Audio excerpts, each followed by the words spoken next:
Bonjour à toutes et à tous, bienvenue pour cette rencontre qui inaugure le cycle Le travail en question. Nous avons imaginé avec l'ASACD, donc nous nous retrouvons pour partager réflexions et questions ensemble autour de thématiques qui concernent à la fois la société et les artistes. Cette première rencontre va se pencher sur travail et imaginaire. Ça nous a paru important d'aborder cette thématique parce que nous avons connu de grands bouleversements ces dernières années, accentués par la crise mondiale liée à la pandémie de la Covid-19. Hein. On a vu combien cela avait changé nos modes de vivre, de consommer, de travailler, comment cela avait aussi accentué la part et l'importance accordée au temps libre et à la sphère privée. Et puis nous avons connu beaucoup de révolutions, révolutions numériques, il y a aussi la question écologique qui est de plus en plus prégnante, le télétravail, la reconversion professionnelle, la pluriactivité, l'ubérisation et tout récemment une grande vague de démissions, donc autant de mutations qui sont à l'œuvre dans le monde du travail.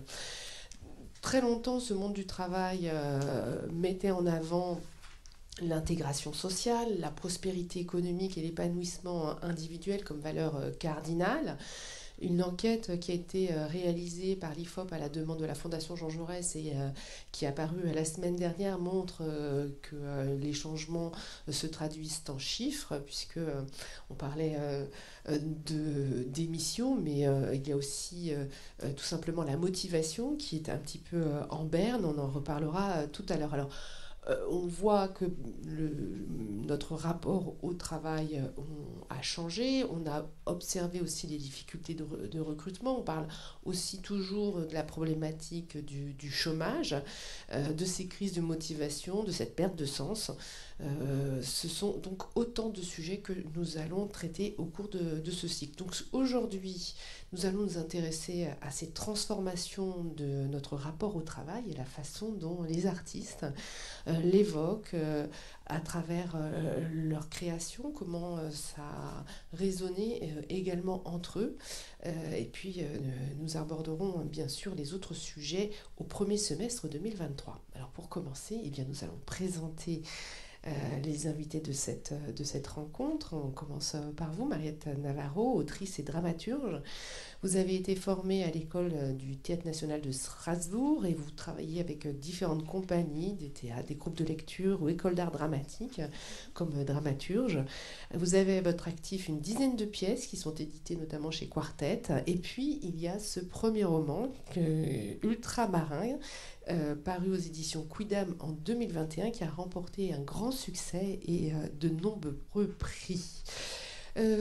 Jérôme Gauthier, vous êtes professeur d'économie à l'université Paris 1 Panthéon-Sorbonne, chercheur au Centre d'économie de la Sorbonne, également au CEPREMAP, alors c'est sûrement un acronyme très savant, et vous présidez aussi depuis 2013 le conseil scientifique de Pôle emploi qui fait le lien entre l'opérateur public et le monde de la recherche. Vous êtes beaucoup intéressé aux questions du travail et aux politiques de l'emploi. Poursuivons avec à mes côtés Sophia Teillet, comédienne, membre de l'Amicale de production, formée au Conservatoire national supérieur d'art dramatique, comédienne notamment dernièrement dans les créations de Vincent Macken ou au sein de la compagnie suisse Old Masters. Et puis vous avez rejoint l'Amicale de production, c'est une coopérative dont vous nous parlerez tout à l'heure parce qu'elle a un mode de fonctionnement particulier. Vous jouez dans Elles vivent d'Antoine Defort qui est en tournée, et puis vous avez créé et vous interprétez aussi la conférence performance La sexualité des orchidées, et d'ailleurs vous serez ce soir sur le plateau de l'espace 1789 à Saint-Ouen. Alors bien sûr, on parlera de ce thème très important qui est la sexualité des orchidées, mais aussi de vos autres projets, je vous le promets. Terminons par Guillaume Caillet, auteur. Vous avez suivi le cursus d'écrivain dramaturge à l'ENSAT à Lyon, écrit une vingtaine de pièces de théâtre, dont beaucoup sont publiées aux éditions théâtrales et mises en ondes pour France Culture. Et puis vous avez créé tout récemment Gré, tentative de sédimentation, et vous avez tourné aussi un premier court-métrage, Déserté. un titre qui résonne compte tenu de notre problématique. Alors, on a dit qu'on s'intéressait à la question du travail, et avant de parler de ces transformations, je me disais que ça pourrait être pas mal déjà de définir de quoi parle-t-on. Qu'est-ce qu'on entend par ce terme travail? On sait qu'il est polysémique, qu'il compte près de 90 synonymes, qu'il est apparu au XIe siècle dans la langue française, signifiant plutôt l'effort, le tourment. Alors je vais tout de suite casser un mythe. Le travail ne vient pas de tripalium. Non, non, non. C'est une fausse piste que nous avons tous appris par cœur dans nos années d'études. Mais ça n'est pas ça. Alors qu'est-ce que c'est, Jérôme Gauthier? Alors, le travail, effectivement, il a souvent été associé à ce tripalium qui était un instrument de torture. Mais en fait, il n'est pas facile à définir le travail. Je pense qu'une première distinction, c'est vraiment entre travail et emploi. Parce que souvent, on fait dans le langage commun, en fait, on dit j'ai un travail, etc. L'emploi, c'est vraiment l'inscription institutionnelle du travail et juridique. Et le travail, c'est l'activité elle-même. Cette activité, mais à partir de quel moment elle peut être définie comme étant du travail? C'est pas évident. Il y a tout un tas d'activités où ça l'est, évident, et puis il y a d'autres activités où, par exemple, est-ce que ce que l'on fait à la maison, le travail domestique, on parle de travail domestique, c'est une activité... Alors, ma petite consigne, c'est faut le tenir voilà. bien comme ça. Voilà. Donc, effectivement, c'est une activité qui ne donne pas lieu à rémunération. Il y a des débats. Est-ce qu'il faut rémunérer le travail domestique? Est-ce qu'il faut faire un salaire, par exemple, pour rémunérer le travail domestique, etc. Mais le travail domestique n'est pas considéré comme du travail. Donc, on utilise ce terme pour... et il y a tout un tas de zones grises autour du travail. Et juste, distinguer emploi et travail, c'est aussi très important parce que pendant très longtemps, à cause de la crise, la question de l'emploi a un peu éclipsé celle du travail. C'est-à-dire qu'on s'est beaucoup focalisé, et notamment c'est le discours économique qui est devenu dominant, sur le chômage et donc sur le manque d'emploi en fait. Et on s'est beaucoup moins intéressé pendant un certain nombre d'années au travail comme activité, notamment à tout ce qui est conditions de travail, sens donné au travail, valeur travail, je dirais, qui est devenu un peu secondaire. Et c'est une thématique qui réapparaît aujourd'hui, alors que le chômage a baissé, même s'il n'a pas disparu. Mais dans les périodes où le chômage baisse, on voit réapparaître quand même cette question du travail elle-même qui devient... Est-ce qu'on peut dire alors que le travail est une construction à la fois historique, sociale, politique qui reflète l'état de la société? Oui, c'est-à-dire d'abord la définition de ce qu'on appelle travail, c'est une construction sociale et historique en fait.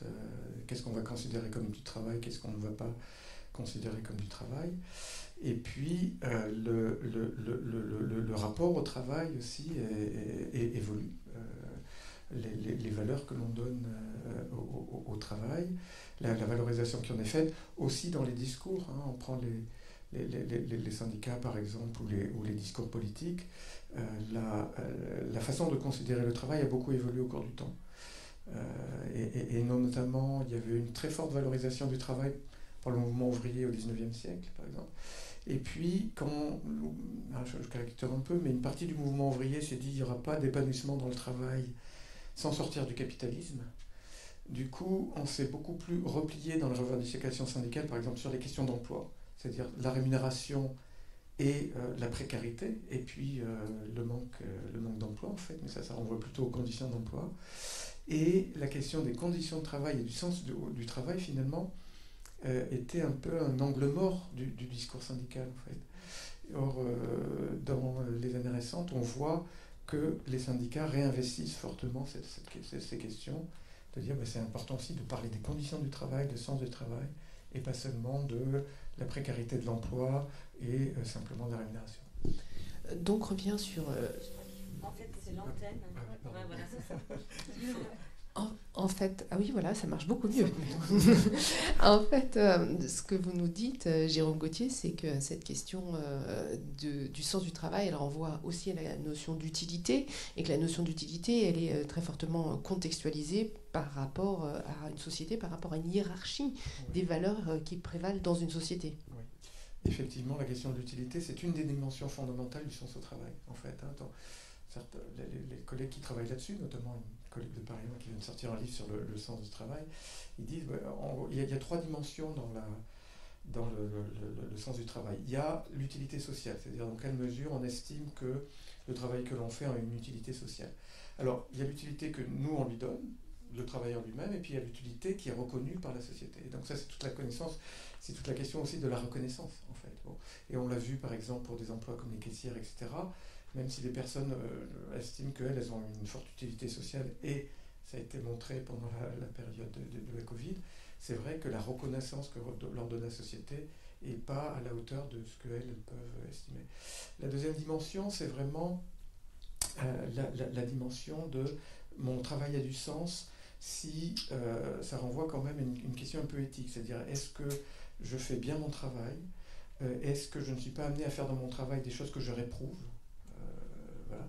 Et ça, c'est très important pour donner du sens à mon travail aussi. Et puis la troisième dimension, c'est dans quelle mesure je peux m'épanouir dans mon travail, et mon travail permet de développer mes capacités, mes compétences, etc. Donc, et on voit que selon les métiers, parfois on a les trois. Hein, les gens qui estiment qu'à la fois ils ont de l'utilité sociale, à la fois ils font bien les choses qu'ils font et qu'ils s'épanouissent dans leur travail. Et puis parfois on a des gros écarts entre ces différentes dimensions. Et l'exemple type, c'est, dans les dernières enquêtes d'ailleurs, c'est que dans les milieux médicaux, par exemple, hein, on reste persuadé qu'on a une très forte utilité sociale, et je crois qu'elle est reconnue aussi par la société. Les gens continuent quand même à s'épanouir globalement dans leur travail, mais la deuxième dimension, est-ce que je fais bien mon travail? Là, on voit qu'il y a une chute très forte parce qu'ils n'ont pas l'impression d'avoir les moyens, en fait, de bien faire leur travail. Donc il y a une souffrance et une perte de sens de ce point de vue-là, déontologique, hein, de dire mais j'en viens à faire des choses qui même déontologiquement, du point de vue de la morale, sont réprouvables. Hein, et on l'entend aussi dans le milieu médical, dans d'autres milieux. Est-ce que ces questions écologiques qui montent sur le devant de la scène et qui sont de plus en plus prises en compte dans les entreprises, est-ce que ça peut avoir un impact justement sur ce sentiment d'utilité? C'est-à-dire qu'on peut rencontrer des gens qui se disent que ce qu'ils font, finalement, ça va, bon, certes, leur être utile à eux parce qu'ils vont gagner de l'argent, ils vont avoir un moyen de subsistance, donc c'est la fonction instrumentale du travail, ça a une fonction sociale parce qu'ils ont des collègues de travail, etc. Mais en termes de bien-être collectif, ça peut, je sais pas, si on fabrique des pesticides, rappelons-nous également le discours des étudiants d'Agrotech il y a un an en disant mais nous refusons d'entrer dans ce système pour lequel on nous a formés puisque on nous apprend à fabriquer des produits qui vont être nocifs sur notre environnement, donc on va avoir en étant utile dans notre travail, on va être nocif pour la société. Donc, est-ce que vous pensez que nous vivons aussi ce paradoxe qui pèse sur notre rapport au travail? Oui, je pense de plus en plus, notamment chez les jeunes en fait. Mais c'est une tension qu'on voit de plus en plus monter, c'est-à-dire la question de l'utilité sociale. Et notamment par rapport à la question écologique. On le voit, et d'ailleurs, il y a eu par exemple une vidéo célèbre d'un lanceur d'alerte, hein, d'un intérimaire, je ne sais plus dans quelle entreprise, mais qui montrait qu'il était amené dans son boulot à déverser des déchets dans la nature parce que son entreprise lui demandait de faire ça. Et évidemment, pour lui, c'était quelque chose de très répréhensible, et donc il a même posté la vidéo, je crois qu'il a même été sanctionné. Donc on voit aussi effectivement cette prise de conscience mais quelle est la véritable utilité sociale de ce que je fais. Et cette utilité sociale, elle peut être même négative, comme vous l'avez dit.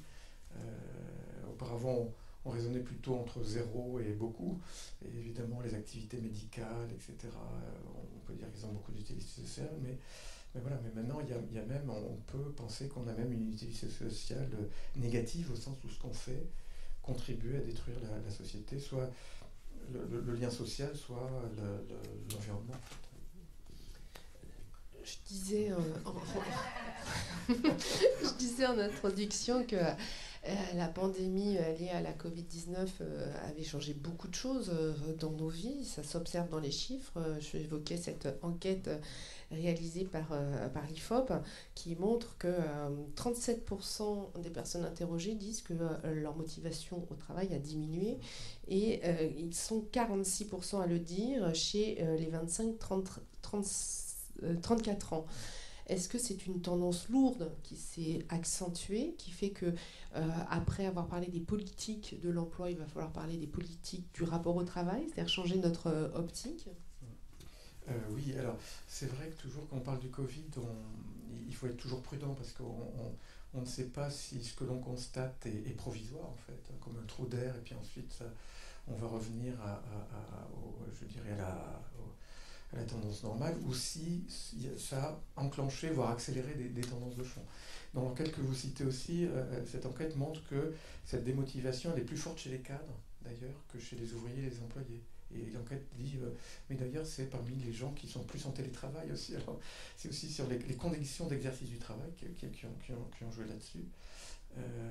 Mais effectivement, il y a une tendance quand même très lourde, c'est qu'on voit que quand on compare à des enquêtes il y a 30 ans, et qu'on demande de questions très globales, quelle est la place du travail dans votre vie? Est-ce que cette place est très importante ou pas? Au début des années 90, une enquête qui avait été faite montrait que 60% des Français déclaraient que le travail était très important dans leur vie. En 2022, dans la même enquête, on est tombé à 24%. Bon. Et ça, c'est pas seulement le Covid, c'est pas qu'on a perdu 40 points juste l'année du Covid, il y avait quand même une tendance descendante qui a sans doute été accélérée par le Covid, mais voilà. Et parallèlement, la même enquête pose la question sur les loisirs, la place du loisir dans votre... Et c'est symétrique en fait. Hein, et donc l'importance du loisir a dépassé l'importance du travail. Et donc ça, c'est quand même un grand renversement sur les 30 dernières années qui est indéniable. Alors c'est une tendance c'est une tendance lourde. La preuve en est, c'est que ça apparaît dans les textes qui sont donnés à lire. Les auteurs et les autrices s'en saisissent. Mariette Navarro, vous avez écrit Zone à étendre, c'était déjà il y a quelques temps, où l'on voit un groupe de personnes qui décident un jour de quitter la ville, de quitter leur emploi, de prendre un chemin de traverse pour découvrir autre chose. Alors comment est né ce projet et comment vous en avez fait une pièce finalement? Oui, Zone à étendre, puis les textes précédents étaient un peu, et les suivants, sur cette obsession un peu. Je crois que ça revient de façon récurrente de comment on arrête à un moment la machine, on s'échappe. Zone à étendre, c'était avant tout l'envie de travailler sur le motif de la forêt, mais du coup qui interrogeait aussi son pendant, c'est-à-dire nos vies citadines ou urbaines, mais sans forcément les opposer. C'était le point de départ était plutôt du côté de Shakespeare et des forêts shakespeariennes et de l'envie de ça au plateau en fait. Et l'idée de proposer sur scène non pas le monde tel qu'on le connaît, tel qu'on le voit, non pas des constats ou en tout cas dans mon travail, moi je ne suis pas du tout dans un travail documentaire mais c'est plutôt essayer d'imaginer quelque chose qui n'est pas ce qu'on voit, qui n'est pas ce qu'on vit, de proposer un autre chemin, un autre possible et de l'expérimenter.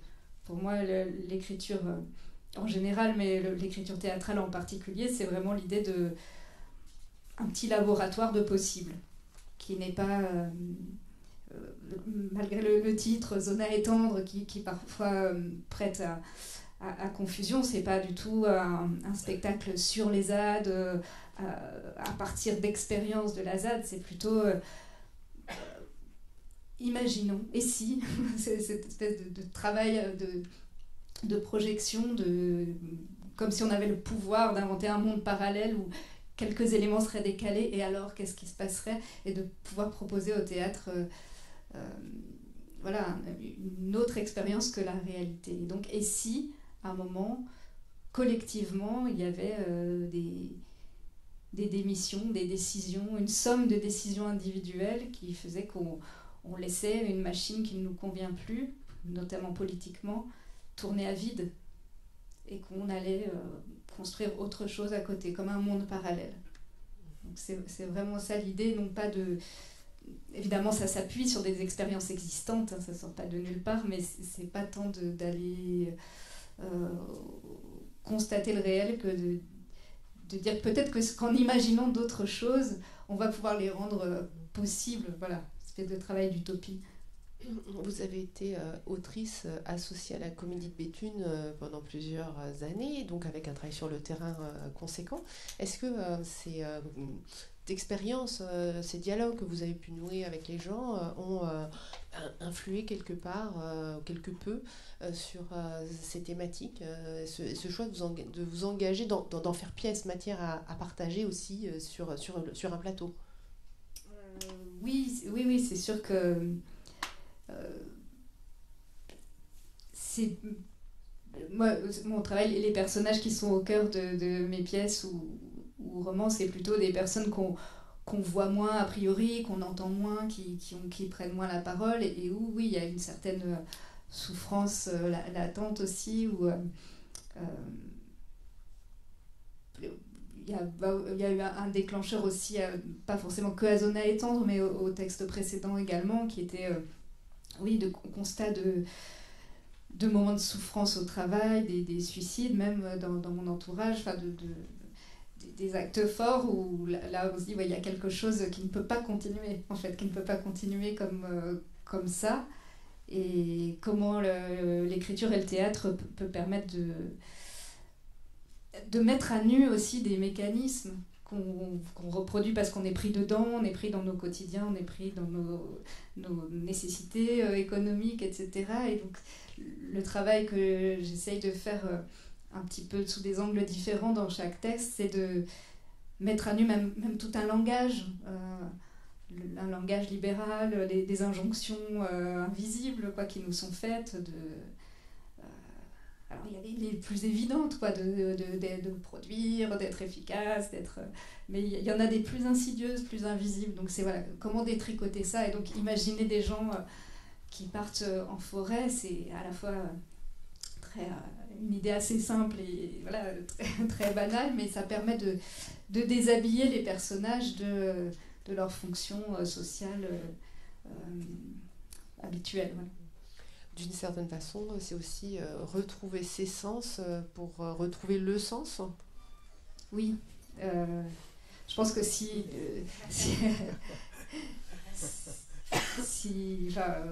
je pense que notre travail d'auteur aussi se situe à l'endroit du sens. Enfin, le travail de théâtre collectivement, c'est essayer de fabriquer ensemble un objet qui porte un certain sens. Donc ça nous demande beaucoup d'interroger. C'est vrai que c'est omniprésent, cette question de pourquoi on fait les choses, pour qui on les fait, à partir de quel endroit.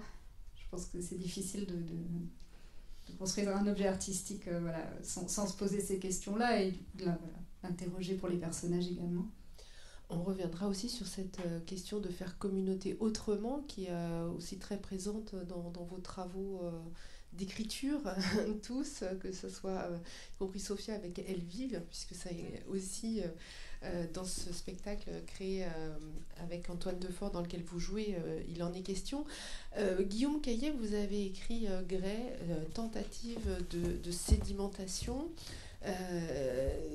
où l'on suit en fait un personnage qui est vigile dans un supermarché, et puis à un moment il y a une sortie de route, et c'est un mouvement qu'on peut observer déjà dans d'autres textes que vous avez écrits, un autre alors qui n'est pas encore public, qui s'appelle La Fabrique, où là on observe une autre sortie de route avec quelqu'un qui se laisse totalement colonisé par son travail et qui à un moment va péter les plombs. C'est une problématique qui vous tenaille?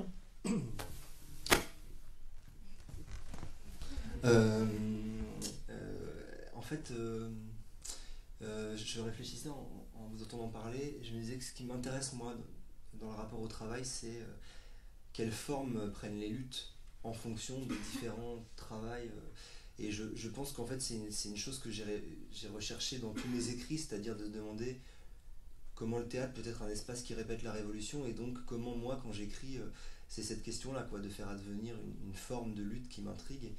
Et il me semblait que dans mes premiers écrits, j'étais dans une sorte de mythologie d'une lutte ancestrale, je sais pas, la Commune de Paris, ou voilà, des luttes qui m'étaient proches intellectuellement mais que j'avais pas vécues, et qu'en fait je laissais passer toutes les modifications, toutes les luttes qui s'étaient modifiées aujourd'hui, notamment celle des Gilets jaunes.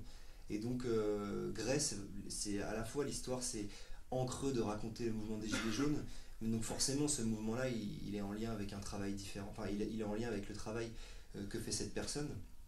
Et dans Grèce, ce qui m'intéressait plutôt, c'est la question de l'instant décisif, c'est-à-dire quand est-ce qu'on décide d'aller manifester à Paris, jeter une pierre, quoi. Et ça c'est vraiment, ça m'anime énormément dans...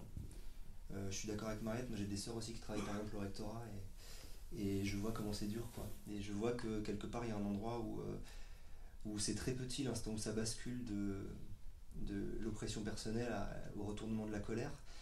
Et je pense que c'est ça qui m'anime en tout cas dans mes écrits. Et ce que je trouve intéressant dans Grès, c'est de travailler cet instant décisif, on pense qu'à un moment on se décide à, et comprendre que peut-être ce mécanisme-là il est beaucoup plus archaïque, beaucoup plus profond, et que quand on décide de, c'est qu'on a déjà décidé depuis longtemps. C'est ce qui m'intéressait dans Grès. Une description du travail quotidien de ce vigile qui est assez importante dans le récit, puisque c'est un récit, il se raconte dans ces... comment est-ce que vous avez travaillé sur ce récit de soi dans le travail? Grès, c'est vraiment un récit c'est très intime. Enfin, je suis vraiment parti d'un fantasme personnel, d'un personnage qui habite potentiellement là où j'habitais quand j'étais enfant, quoi, c'est-à-dire aux abords des Vosges, dans un espace périurbain. Ça m'intéressait de travailler ça. C'est pas du tout le même travail et le même procédé d'écriture que dans d'autres pièces où vraiment j'enquête avec des travailleurs et des travailleuses, et puis après je fictionnalise une histoire. Là dans Grès, à part être parti en manifestation, avoir été en manifestation, le personnage en fait peut-être je l'ai amené à aller là-dedans, mais je l'ai vraiment fictionnalisé intégralement. Quand vous travaillez à partir de témoignages, ça se passe comment alors? Qu'est-ce qui retient votre attention? Quelles sont les aspérités auxquelles vous vous accrochez l'écriture? Et en fait, pour donner un exemple très clair, en ce moment je travaille avec Julia Vidier au CDN de Nancy sur un projet qui s'appelle Quartier Libre. L'idée c'est tous les semestres d'interroger un secteur d'activité du travail différent, et d'aller voir les modifications du rapport au travail contemporain, quoi. Donc on a fait les travailleuses du soin il y a 1 an, après j'ai fait les travailleurs Uber, là je suis sur l'éducation nationale, et à chaque fois l'idée c'est de rencontrer beaucoup de corps, quoi, et de faire une sorte de cartographie ou d'une cosmogonie comme ça de tous ces corps, et en essayant moi en tant qu'auteur de dire il y a tout ça aujourd'hui, et comment la lutte peut prendre dans tout ça. Par exemple, ça a été quand on a travaillé sur les travailleurs Uber et les travailleuses Uber, même si c'est quand même plutôt des travailleurs, il y avait quand même l'idée que d'un coup il fallait que le travail soit légitimé. Donc il y avait une demande, il commençait à y avoir des procès pour que par exemple Deliveroo reconnaisse que c'est du travail, et non pas que c'est de l'auto-entrepreneuriat, quoi. Donc en fait ça par exemple c'est une lutte que moi je n'avais jamais imaginé, parce que dans ma mythologie la lutte elle prenait pas cette forme là, et du coup je trouve que c'est intéressant de se dire que la lutte aujourd'hui, en tout cas l'action politique, elle s'est modifiée avec les modifications du travail, et que en tout cas moi en tant qu'auteur c'est ça que j'ai envie d'accompagner, quoi. J'écoutais une émission hier avec Patrick Chamoiseau qui racontait la différence entre le récit porté par le conteur et la narration portée par le poète. Et sa principale distinction était que le conteur, par le récit, constitue la mythologie qui va fonder le groupe, et le narrateur, par la poétique, va transcender ce fameux récit. Alors dans votre travail d'écriture, si on s'inspire de ces catégories, qu'est-ce que vous apportez ensuite? Quelle est votre tentative, non pas de sédimentation, mais l'endroit où vous vous situez dans l'écriture par rapport aux enjeux de forme, hein, et d'action politique?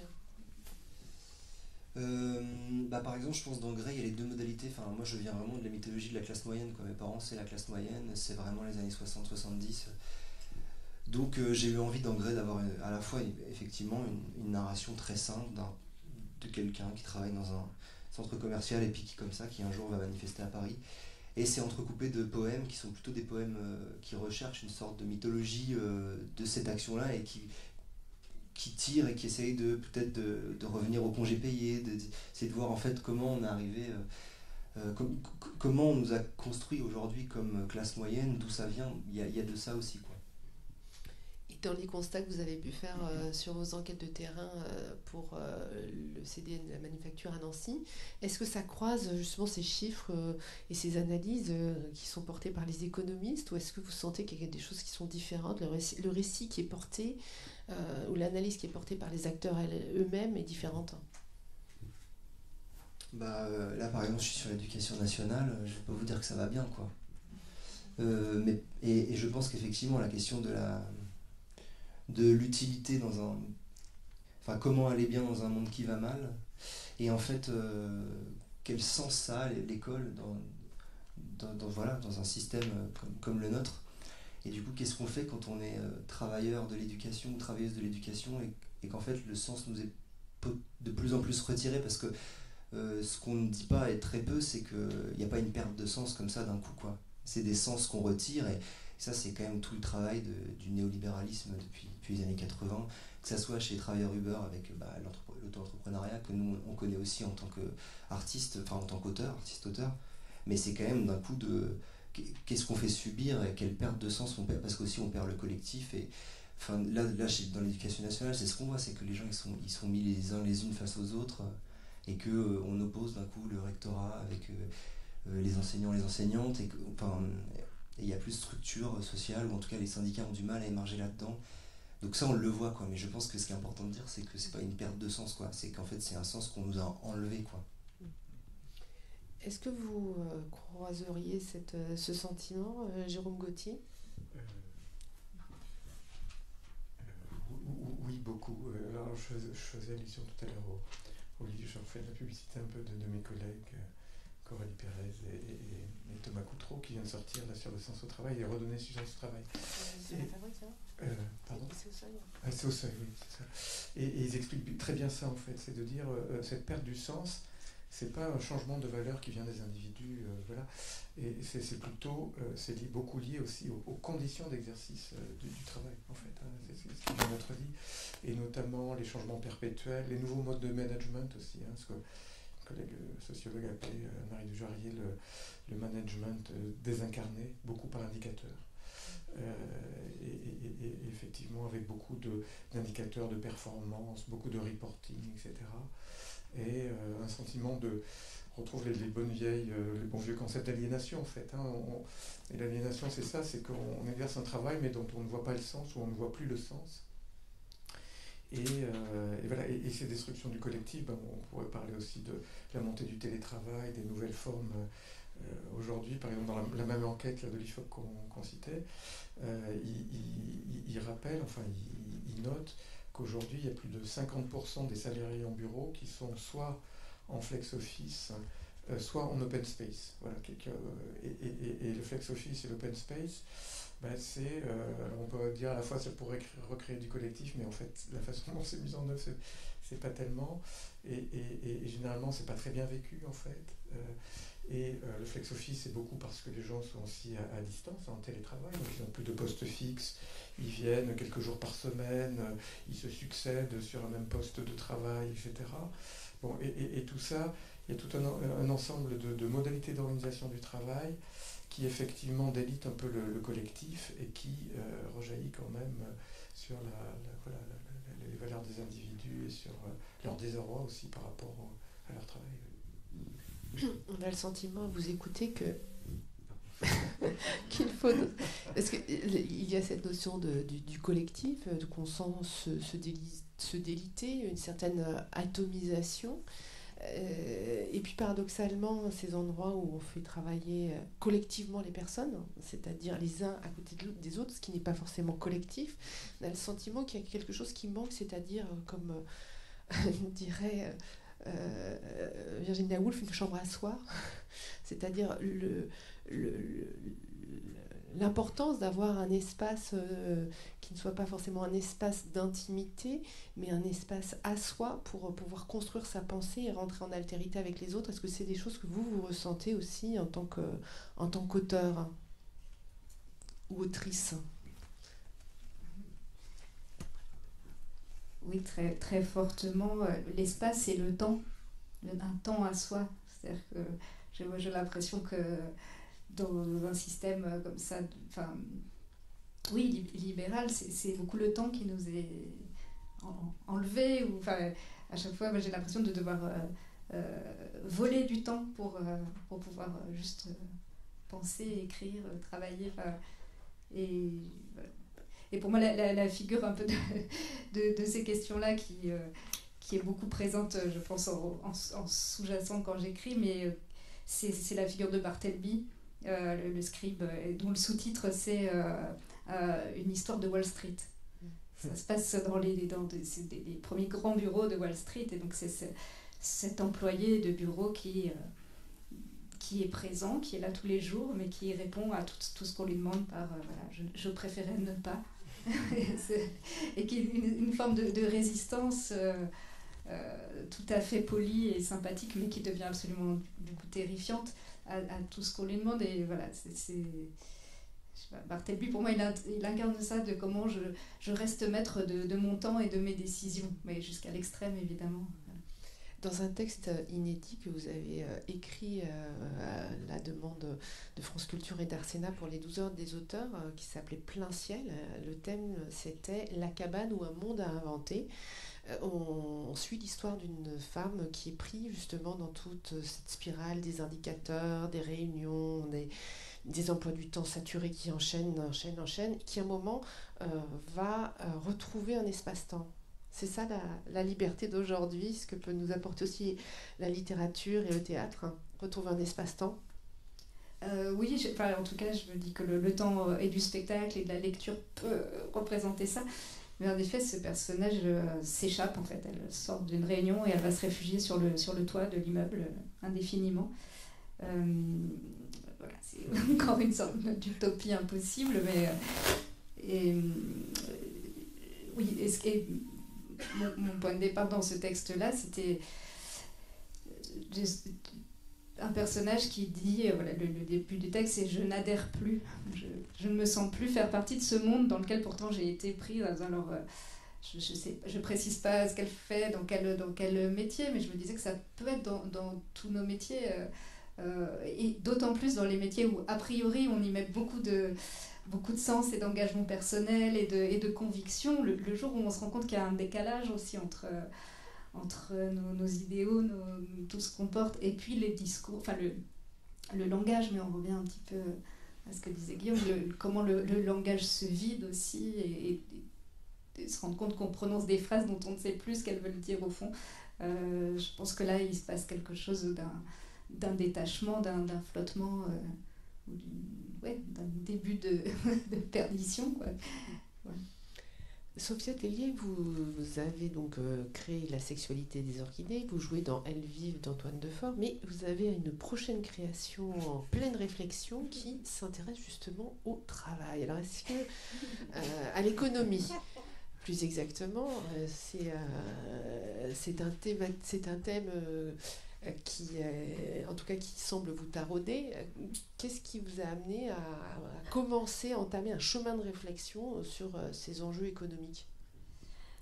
Je pense que c'est la suite du travail que j'ai fait sur les orchidées, qui était un travail de recherche scientifique où je suis partie de rien, j'avais aucune connaissance en biologie, et j'ai beaucoup cherché pour aboutir à un spectacle. Et durant ce travail-là, je me suis intéressée à la graine de l'orchidée, qu'on nomme parasite, parce qu'elle se sert d'un champignon pour éclore. Et donc j'ai beaucoup lu sur les interactions du vivant et de la frontière entre parasitisme et symbiose, et qui en réalité était une frontière inexistante si on oublie nos principes économiques et nos principes moraux. Et qu'en réalité, les êtres vivants les autres êtres vivants n'ont pas la même économie que nous, ni la même moralité. Et donc, à partir du moment où, en tant que scientifique, on nomme parasite un être, c'est un jugement en fait moral et économique qu'on pose sur cet être-là. Et donc en m'intéressant à toutes ces interactions-là et même à la modification du vocabulaire scientifique durant les dernières années, parce que justement il comporte ce problème-là de jugement, j'ai aussi lu des théories économiques, j'y connais rien à l'économie, mais il y a beaucoup de scientifiques qui ont appliqué des théories économiques à l'évolution pour comprendre l'évolution. Donc j'ai fait un détour comme ça par l'économie qui m'a bien intéressée, et dans le même principe que les orchidées, je prendrais bien de nouveau ce sujet-là parce que je n'y connais rien, mais qu'a priori il m'intéresse, et que j'ai l'impression que ça me ferait du bien de le comprendre, d'avoir plus d'outils pour le comprendre et ne pas le subir parce qu'on m'explique que les prix augmentent, et il y a un truc qui m'énerve parce que il y a bien quelqu'un qui augmente un prix, c'est pas un prix qui augmente tout seul. Et il y a et ça m'exaspère parce que j'ai pas les outils intellectuels pour le comprendre, et j'ai l'impression qu'on me l'impose comme une loi, que c'est la loi économique, qu'en réalité pas du tout, c'est de la fiction, c'est fictionnel notre façon d'envisager les choses, et donc en fait j'aimerais avoir des outils intellectuels pour sortir du capitalisme, si je le dis honnêtement. Voilà. Donc à suivre. Alors en attendant, vous jouez donc, je le disais tout à l'heure, dans Elles vivent. Elles vivent, c'est qui? Ce sont les idées, et il est question dans ce spectacle de la démocratie, du débat démocratique, et donc de différentes propositions sont faites pour raviver le débat démocratique, et notamment il y a une séquence assez hilarante où on voit un cabinet de réflexion, essayer de bâtir des théories pour raviver le débat démocratique. Et là, on est dans une sorte de parodie de cette notion d'efficacité, de productivité, etc., qui au fond ne fonctionne pas pour la démocratie, semble-t-il. Oui, alors ça, c'est un spectacle d'Antoine Defort, qui est un de mes collaborateurs et associé dans la coopérative L'Amicale, dans lequel moi je joue, donc j'ai pas écrit, mais c'est un spectacle sur les idées, la notion d'idée, qui se trouve il s'est inspiré d'Edgar Morin, qui a une théorie qui dit que les idées sont des êtres vivants, et qu'en réalité, et qu'elles ont leur vie, leur évolution, qu'il y a des idées qui sont plus dictatoriales que d'autres, etc. Et que dans les débats entre les gens, et en particulier dans le débat politique, c'est quelque chose qu'on a tendance à oublier, que l'idée comment dire, c'est pas nous forcément qui avons une idée, mais on peut se faire aussi avoir par une idée.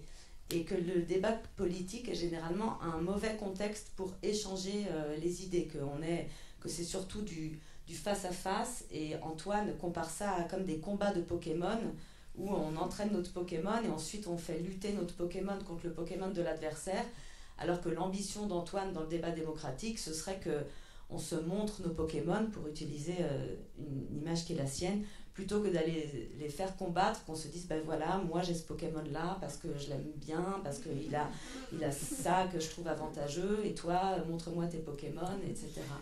Et qu'on avancerait mieux politiquement si jamais on arrivait à se parler avec d'autres codes et d'autres façons de communiquer entre nous, plutôt que de vouloir gagner. Et donc, vous empruntez quand même aussi au secteur de l'entreprise, avec toute cette esthétique, cette novlangue qui est très prégnante pour les détourner.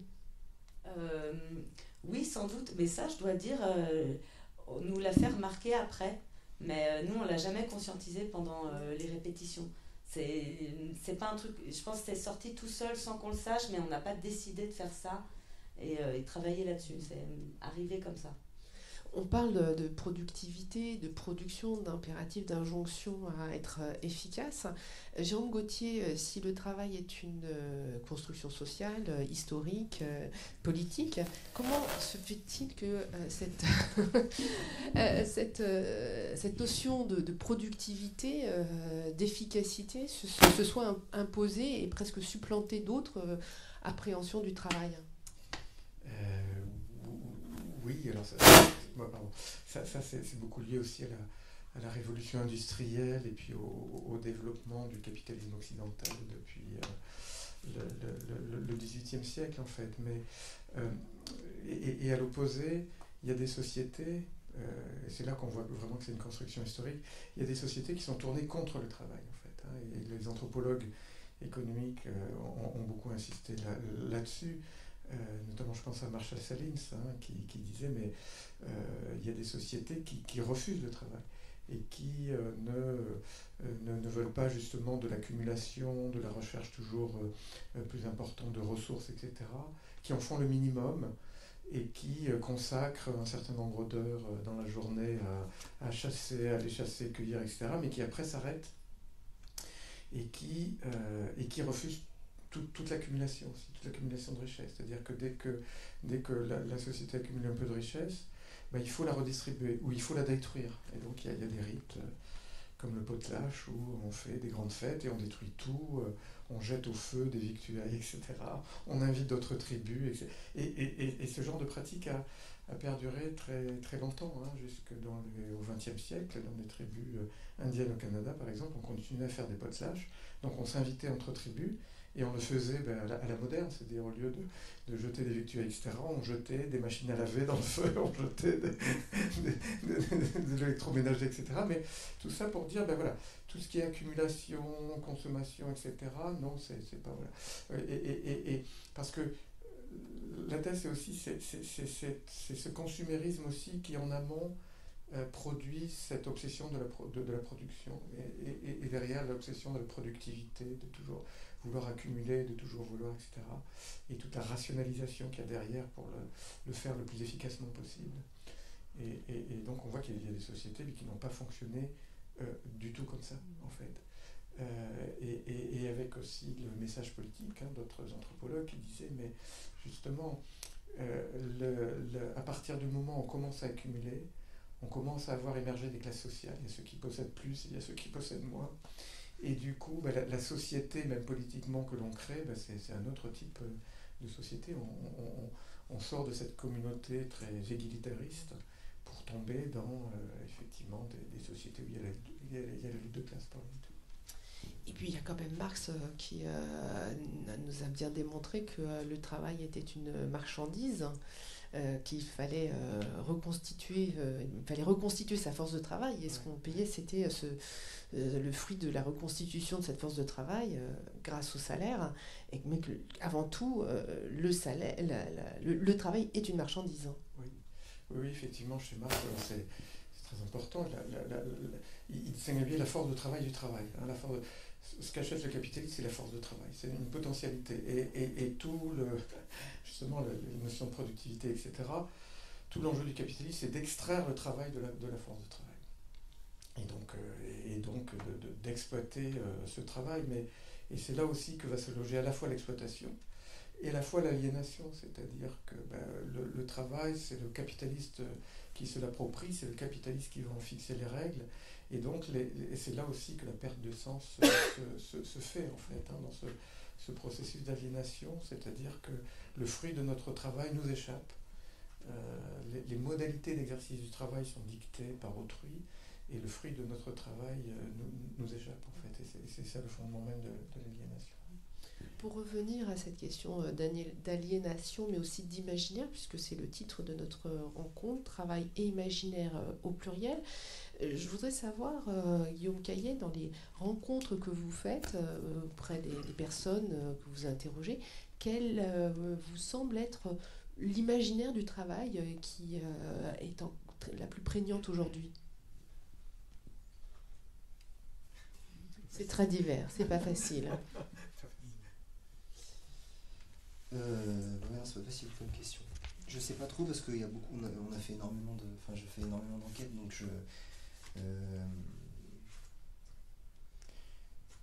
ce qui est sûr, c'est que la question c'est peut-être plutôt la question de subsister, quoi, de vivre. Je sais pas comment.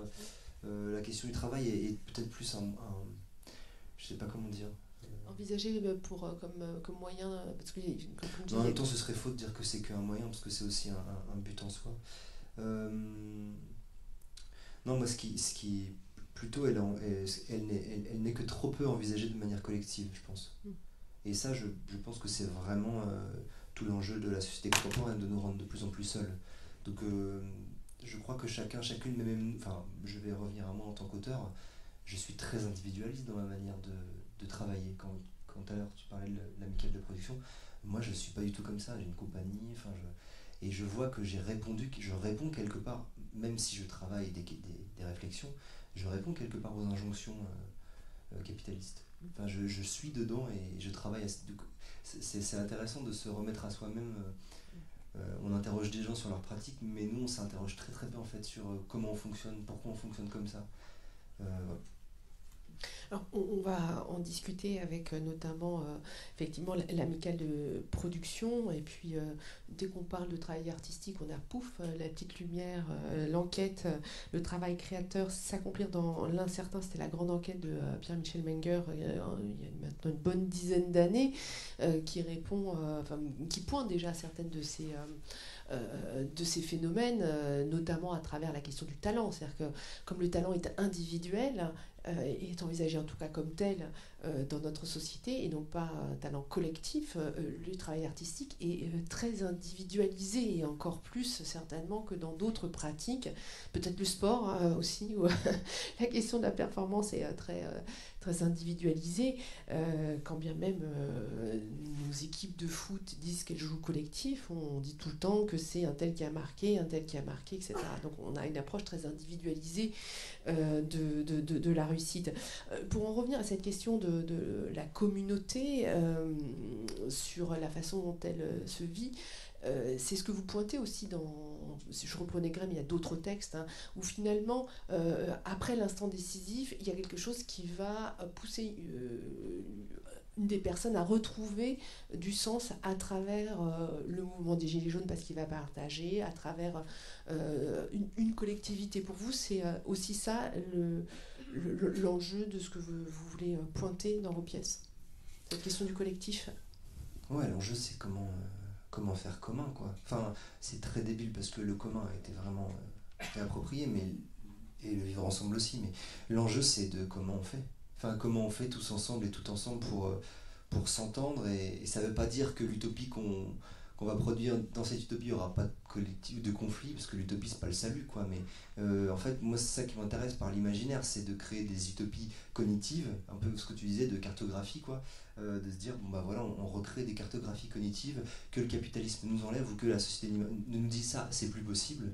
Et du coup je pense que c'est ça qui est toujours intéressant, c'est à la fois de travailler dans les formes du capitalisme aujourd'hui. Quand je travaille sur les travailleurs, par exemple sur les Uber, comment se dire que d'un coup des travailleurs Uber vont se mettre ensemble et vont faire une grève, par exemple, ce qui est impossible puisque ce n'est pas des salariés. Or, ils y arrivent. J'ai fait une pièce sur les travailleuses du soin, c'était l'idée de se dire que d'un coup, toutes les travailleuses du soin se mettaient en grève dans une ville. Mais bon, pour que ça soit possible cognitivement, il faut bien les chercher depuis aujourd'hui où on en est pour amener ces corps-là ensemble. C'est clair ce que je raconte, ouais. Donc voilà, ça m'intéresse. Sachant que c'est compliqué, puisque toutes les études montrent qu'en fait, dans ce type de situation syndicale, les gens individuellement ont plutôt intérêt à ce que ce soit les autres qui manifestent, puisque en fait, ils ne perdront pas leur salaire et ils bénéficieront de l'action collective. Donc il y a une vraie problématique de moteur de l'action collective qui se pose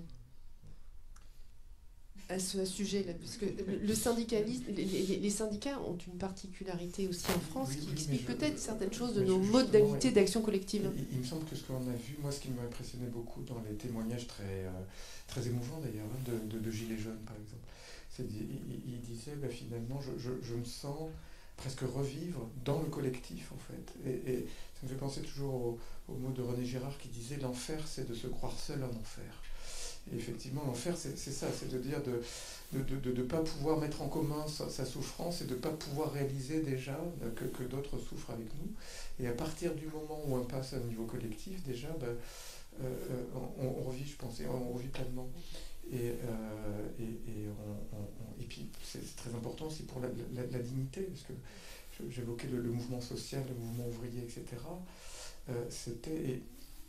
justement sur la reconnaissance de la société à travers l'outil social. l'image de l'ouvrier, elle a été construite par les syndicats, par le Parti communiste en France, qui avait quand même un rôle très très important, qui donnait une dignité au monde ouvrier, avec une contre-culture, etc., etc. Et avec le délitement à la fois du Parti communiste et à la fois le déclin des syndicats, effectivement, les gens se retrouvent un peu seuls. Et la souffrance, je pense, n'en est que plus grande, de dévalorisation, la souffrance, etc. Je pense que la dimension collective est vraiment essentielle. Alors pour parler de cette question, d'ailleurs, Mariette Navarro, dans Zone Haletante, vous avez adopté une forme chorale. Donc cet imaginaire d'un travail différent ou d'un après le travail, ça passe par le collectif, puisque c'est un mouvement où les gens partent ensemble, mais aussi ça se traduit aussi dans une forme chorale. Hein. Oui, c'est vrai que c'est quelque chose que j'ai toujours aimé. Je pense que même le fait d'écrire pour le théâtre est né du plaisir d'imaginer des corps ensemble et des personnages qui parlent ensemble et sans forcément distribuer des personnages. Il y a rarement de noms de personnages dans mes pièces parce que justement il y a peut-être quelque chose qui résiste à l'hyper-individualisation et ce qui m'intéresse c'est de voir un groupe qui ne parle pas unanimement, ils ne sont pas d'accord, il y a des tensions mais peu importe le prénom, l'âge, le parcours individuel de chacun, ce qui m'intéresse, c'est qu'est-ce qui se passe au moment présent avec ces personnages ensemble dans cette situation. Et je pense que c'est un peu... pour le coup, c'est une utopie peut-être du théâtre ou de la danse ou du spectacle, mais qui n'est pas sans contradiction par rapport en effet à nos modes de travail qui sont... pas si collectif que ça, ou quand ça l'est, ça pose aussi d'autres questions, et puis je pense qu'on est... Enfin, moi je me sens souvent prise dans un paradoxe, même entre les idées qu'on peut mettre sur le plateau, puis nos façons de travailler, et puis l'économie du spectacle, l'économie de l'écriture, où oui, finalement il n'y a pas plus libéral... même que l'intermittence, où voilà, on est dépendant d'un contrat après un autre, oui, le statut, plutôt le non-statut d'auteur encore plus. Donc c'est très paradoxal quoi, entre les thèmes qu'on défend, ou en effet d'aller à l'écoute d'autres corps de métier, etc. Et puis après de regarder un peu nos façons de faire et de dire, bon, il y a du boulot aussi. C'est une surflexibilité, une logique de répondre à la demande, une logique parfois même de concurrence qui se fait jour, alors avec l'intermittence qui heureusement permet d'amortir la violence de ce système. Mais on est quand même effectivement dans une visée de... système qu'on pourrait dire libéral. Alors, le terme ultra-libéral est parfois ultra-employé, donc je préfère dire libéral, mais c'est comme ça que vous le ressentez. Par exemple, c'est très concret. Alors, bien sûr, on dit ça, c'était un moment particulier, on sait bien que c'était une situation en soi exceptionnelle, mais il y a eu moi, quelque chose qui m'a beaucoup fait réagir et même peut-être éloigné du théâtre un tout petit peu pendant cette période, non pas le confinement en soi, voilà, qu'on a tous vécu, mais cette période après où les spectacles continuaient à être répétés, à être joués, mais uniquement entre professionnels. Et du coup, j'avais l'impression de ne plus voir que les ficelles du marché, en fait, finalement. Et je comprends qu'on le faisait parce que pour rêver que plus tard, notre spectacle rencontre le public. Mais juste ce temps-là m'a paru d'une extrême violence de dire, voilà, en fait, on n'est plus là que pour vendre un spectacle, mais non plus pour le jouer, vraiment. Voilà, j'avais l'impression de voir... oui, comme vous voyez dans Matrix, on voit là ce qu'il y a derrière les lignes de chiffres, et de me dire, ça mettait comme en valeur juste les échanges marchands autour du spectacle, qui évidemment doivent exister pour qu'un spectacle soit diffusé, etc. Mais c'est comme si le fait que les spectateurs ne puissent pas entrer dans les salles ne changeait rien. Moi, je voyais sur les réseaux sociaux des gens qui disaient, bon, c'est ma première aujourd'hui, il n'y a juste pas de public. Voilà. Donc voilà. C'était vraiment flagrant de voir la différence entre la valeur sociale et la valeur marchande, puisque là, ne prévalait que la valeur marchande. Alors, cette différence entre valeur sociale et valeur marchande, là aussi, c'est un enjeu qui ramène à la question de l'utilité. On parlait de commun tout à l'heure, je reprends le mot de Guillaume Caillet. Les communs, autrefois, désignaient des outils partagés. Il y avait des communs dans les villages, le lavoir. Et cette notion des communs semble avoir quelque peu disparu. Est-ce que, en tant qu'économiste, vous pensez que justement ça pourrait porter une vision du partage différent du travail et rouvrir un imaginaire différent? Alors, les communs, oui, c'est un terme qui revient beaucoup en économie, en fait. Mais c'est plutôt pour les enjeux environnementaux, notamment, qu'on reparle beaucoup des communs, mais effectivement, il y avait beaucoup, et notamment, je parlais tout à l'heure de la révolution industrielle, mais cette révolution industrielle a été précédée par la révolution agricole qui l'a un peu permise, et cette révolution agricole, elle est née, notamment, ce que disent les économistes, de l'appropriation privée des communs. C'est le grand mouvement des enclosures en Angleterre à partir du XVIIe siècle, où on s'est dit, si on donne des droits de propriété sur ces communs, les gens vont être incités à valoriser ces communs, à les rendre productifs, justement. Et effectivement, ça contribue à impulser la révolution agricole qui elle-même a permis de dégager du moyen pour la révolution industrielle. Et aujourd'hui, de plus en plus, on dit, mais non, il faudrait élargir cette notion de commun. Et alors, dans le monde du travail, effectivement, cette notion de dire il faut, alors qui est déjà ancienne, mais il ne faut pas simplement se soucier des shareholders, comme on dit en anglais, c'est-à-dire ceux qui détiennent les actions, les actionnaires, mais il faut prendre en compte les ensembles des stakeholders, c'est-à-dire ceux qui ont un intérêt au sens très large dans l'entreprise, c'est-à-dire y compris les salariés, y compris peut-être les clients, y compris peut-être les gens de la communauté géographique dans laquelle se trouve l'entreprise. Et du coup, ça, c'est effectivement revenir à une conception plus commune de l'entreprise, de dire, mais attention, l'entreprise, c'est pas seulement quelque chose qui appartient au propriétaire. Quelque part, c'est quelque chose qui appartient aussi à la société, qui a des effets, sociaux, et du coup il faut tenir compte aussi, non seulement évidemment de l'intérêt des travailleurs, mais de l'intérêt plus large de la société tout entière, en fait. Et donc ça, c'est quelque chose d'assez important qui revient effectivement dans les débats. Ce qui nous amène toujours tout droit à parler de l'amicale de production qui a été fondée en 2010 par trois compères, trois amis, Antoine Defort, Julien Fournet et Alori Goerger, j'y arrive jamais. Goerger, donc coopérative qui a une approche globale, c'est-à-dire tant du travail de production que du travail artistique. Est-ce que vous pouvez nous expliquer comment ça fonctionne et comment est-ce que vous avez été accueillis dans cette coopérative en tant que porteuse de projets, comédienne, etc.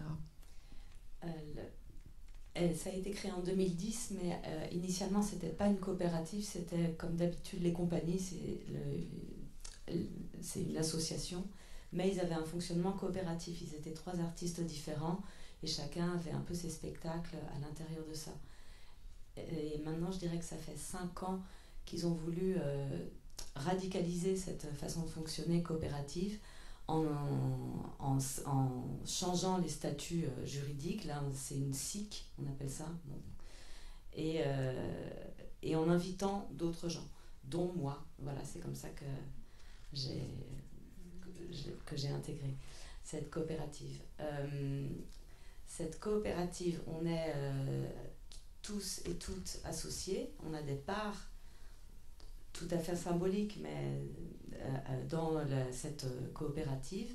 Et il y a 5 employés permanents qui sont les gens qu'on appelle généralement du bureau, pour résumer, mais qui en gros seront l'administration, la production, la diffusion. Et on est 7 artistes. Voilà, donc ça fait 12 personnes en tout, associées, plus éventuellement des collaborateurs tristes réguliers, des éclairagistes, À un moment, on a voulu aussi intégrer des lieux qui prennent des parts dans la coopérative pour avoir aussi un dialogue avec les lieux, mais ça, en fait, ça marche. Pour l'instant, c'est pas très satisfaisant. Ça Il y a marche un pas hyper rapport de bien. classe, c'est ça, vous voulez me dire? Avec les lieux.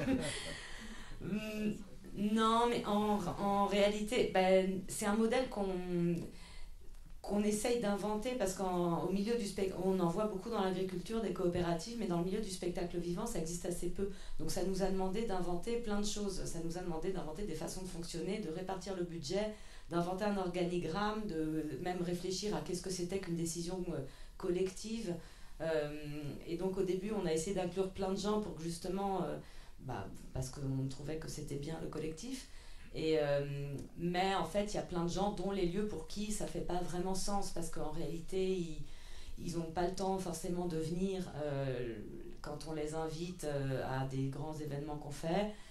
Et ça les oblige à venir à l'AG de fin d'année, dont en fait ils se foutent un peu parce que ça les regarde pas trop.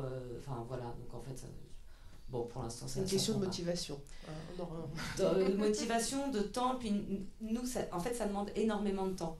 La coopérative, c'est du travail pour pouvoir travailler. Enfin, on travaille on réfléchit à comment travailler.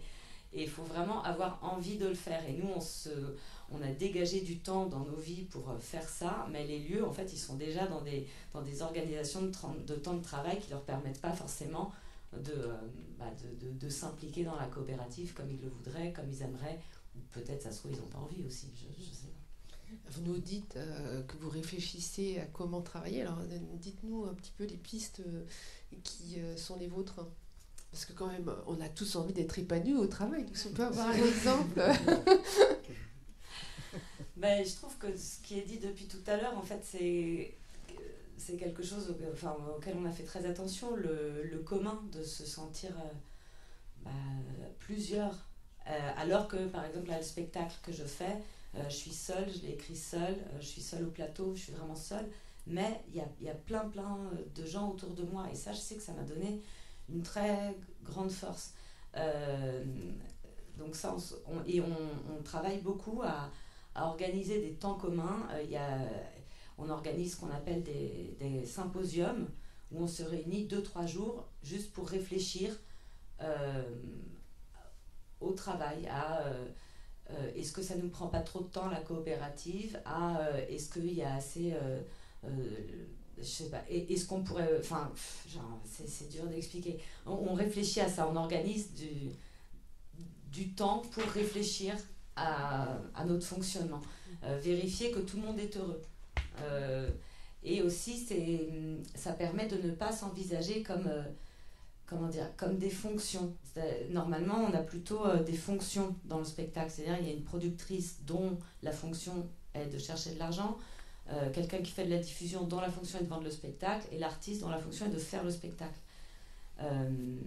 Mais ça fait... En fait, c'est une façon de faire des spectacles. Quand vous dites on, ça veut dire que ce sont ces trois fonctions qui discutent ensemble. C'est-à-dire que très souvent, on a l'impression que les chargés de diffusion vont discuter avec des chargés de diffusion. Enfin, chacun fait son boulot et c'est très séparé finalement de l'enjeu artistique. Oui. Là, ce qui me semble être une particularité, c'est que c'est le on, c'est le collectif de travail, avec oui. chacun à sa mission, c'est-à-dire que l'artiste ne fait pas la diffusion ni la production, mais etc., mais qu'il y a un temps d'échange, de mise en partage. Oui, on travaille à vraiment être liés les uns aux autres. Par exemple, moi sur mon projet, quand j'étais en période d'écriture, la personne, Camille Bonneau, qui était en charge de la production du projet, est venue avec moi sur chaque résidence. Moi, au début, ça me mettait mal à l'aise parce que comme c'était de la recherche scientifique, je ne faisais que lire. Et ensuite, j'allais fumer des clopes en marchant et en parlant toute seule. Et on se retrouvait, je ne sais pas, dans des endroits pas forcément magnifiques où... Elle partait avec moi et je me disais mais la pauvre, c'est chiant pour elle est avec son ordi, le gîte est mal chauffé, je sais pas, et en réalité, j'avais pas au tout début, comme c'était le début du travail, je me disais ça me mettait mal à l'aise pour elle. Et en réalité, ça fait qu'on mange ensemble à midi, ça fait qu'on discute, qu'ensuite on boit un café, que la soirée on la passe ensemble, éventuellement on va au cinéma et donc on a aussi une discussion sur le film qu'on a vu et on apprend comme ça et ça infuse entre les deux personnes qui fait qu'on se comprend de mieux en mieux, on se connaît de mieux en mieux en partageant autre chose que ce qu'on croit devoir partager normalement dans le travail. Et ça faisait aussi qu'elle, elle pouvait voir les moments où j'arrivais à écrire, les moments où j'arrivais pas et à comprendre la production. Et ça fait qu'elle a monté une production où j'ai jamais eu plus de 10 jours de résidence parce qu'elle avait compris qu'au-delà de 10 jours, en fait, j'arrivais plus. Elle avait compris qu'il fallait forcément qu'il y ait une sortie que je joue, en fait, que je joue tout le temps le spectacle, même avant la première. Et donc, elle a réussi à monter comme ça une production où j'avais maximum 10 jours de résidence avec une sortie de résidence à la fin. Et alors que d'habitude, c'est pas comme ça. Un spectacle, c'est généralement 2 mois de répétition et à la fin, il y a une première et ensuite, c'est ça qui tourne. Et là, elle a vraiment, en m'accompagnant, en venant en résidence d'écriture avec moi, compris comment j'arrivais à travailler. Elle a même compris mieux que moi parce que moi, j'aurais pas eu ce recul sur ma façon d'écrire, et donc c'était super parce qu'en fait c'est vraiment du dialogue artistique la production avec ces outils, les outils de la production, mais ça agit vraiment sur le résultat, sur le travail, sur l'artistique. Vous disiez, Sophie Tegui, que coopérer ça prend du temps. Coopérer ça prend du temps. Alors le temps, on en a déjà un petit peu parlé, et puis je me rappelle d'une utopie incroyable qu'on avait dans le spectacle vivant, ça s'appelait ralentir. Est-ce que vous avez le sentiment que cet imaginaire du travail ou du ralentissement dans cette course à la production qui sévit dans le spectacle vivant, est-ce que vous avez l'impression que ça a un petit peu infusé dans vos imaginaires de créateurs ?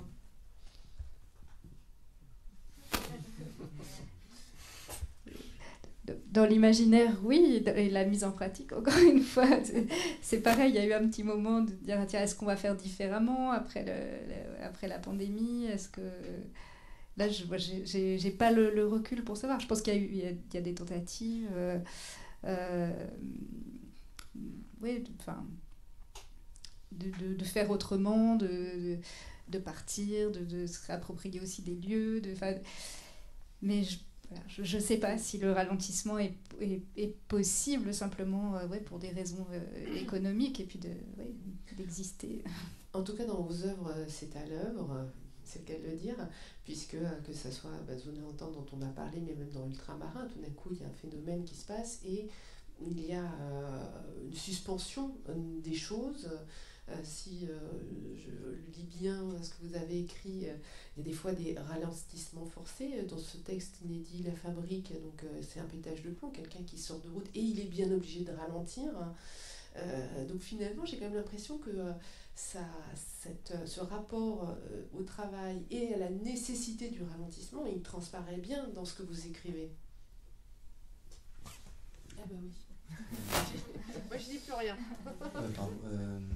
Oui, le ralentissement ou la désertion, j'ai l'impression que c'est la désertion aujourd'hui qui est peut-être le moteur de nos luttes futures, qu'elles soient physiques, qu'on aille déserter en campagne ou qu'on déserte intimement ou dans l'imaginaire. En tout cas, j'ai l'impression que c'est ça qui va nous permettre de dire stop.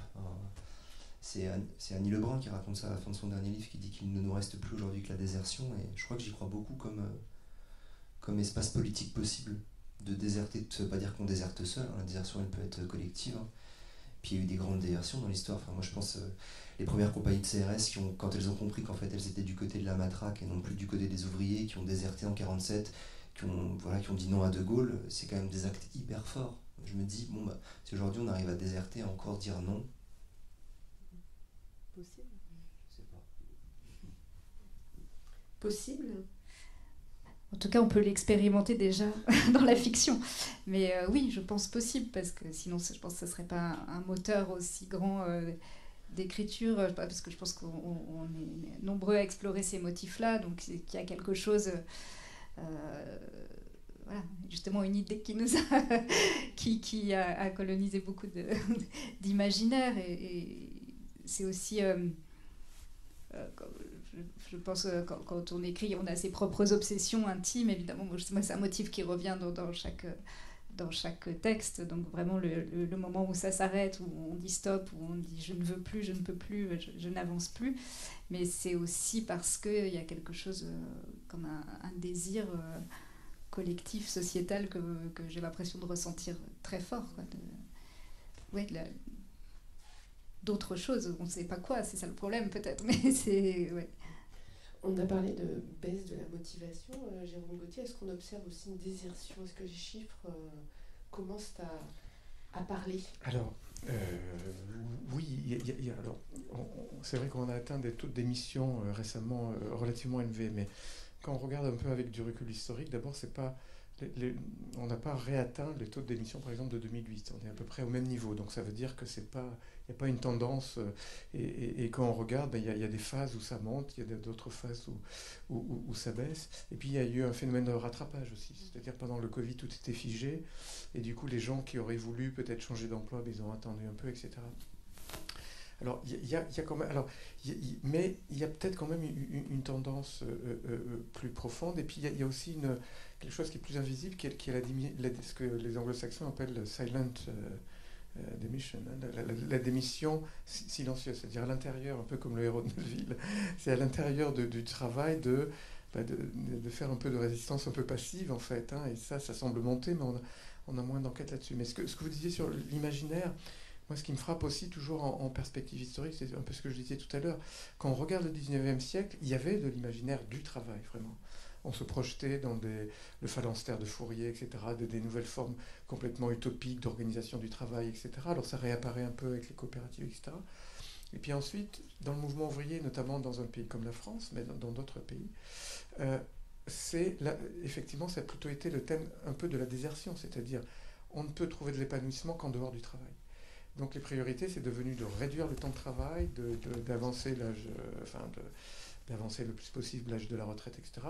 Avec cette idée de dire, voilà, le travail, c'est quelque chose de négatif, et il faut travailler le moins possible, en fait. C'est devenu un peu ça, la priorité. Et on a, du coup, déserté aussi la lutte pour de meilleures conditions de travail, pour redonner du sens au travail. Il y a eu ça. Et moi, quand j'entends désertion, c'est vrai que quelque part, c'est un peu un aveu d'échec, au sens de dire, la seule chose qui nous reste, c'est de déserter, en fait. Parce qu'on ne peut plus changer les choses de l'intérieur, on ne peut plus redonner sens au travail, on ne peut plus avoir la maîtrise de son temps de travail, par exemple. La seule façon d'avoir la maîtrise de son temps, de ralentir, c'est le burn-out, effectivement. C'est ce qu'on voit, c'est de dire, en fait, c'est la seule façon, presque admise, de retrouver un peu sa maîtrise du temps, c'est de faire un burn-out et puis tout d'un coup, mais c'est zéro en fait. Et donc c'est quand même assez significatif du fait qu'on a beaucoup de mal, justement, à l'intérieur de la sphère du travail, à avoir des imaginaires, non seulement avoir des imaginaires, mais aussi d'avoir un contrôle. Un contrôle du rythme, du temps, et de redonner son sens. Puisqu'on a parlé un petit peu du sens que chacun donnait à son travail, je vais reposer un peu la question. Repartons du début. Peut-être Guillaume Caillet qui a pris plein de notes. Quel sens donnez-vous à votre travail d'écrivain de théâtre?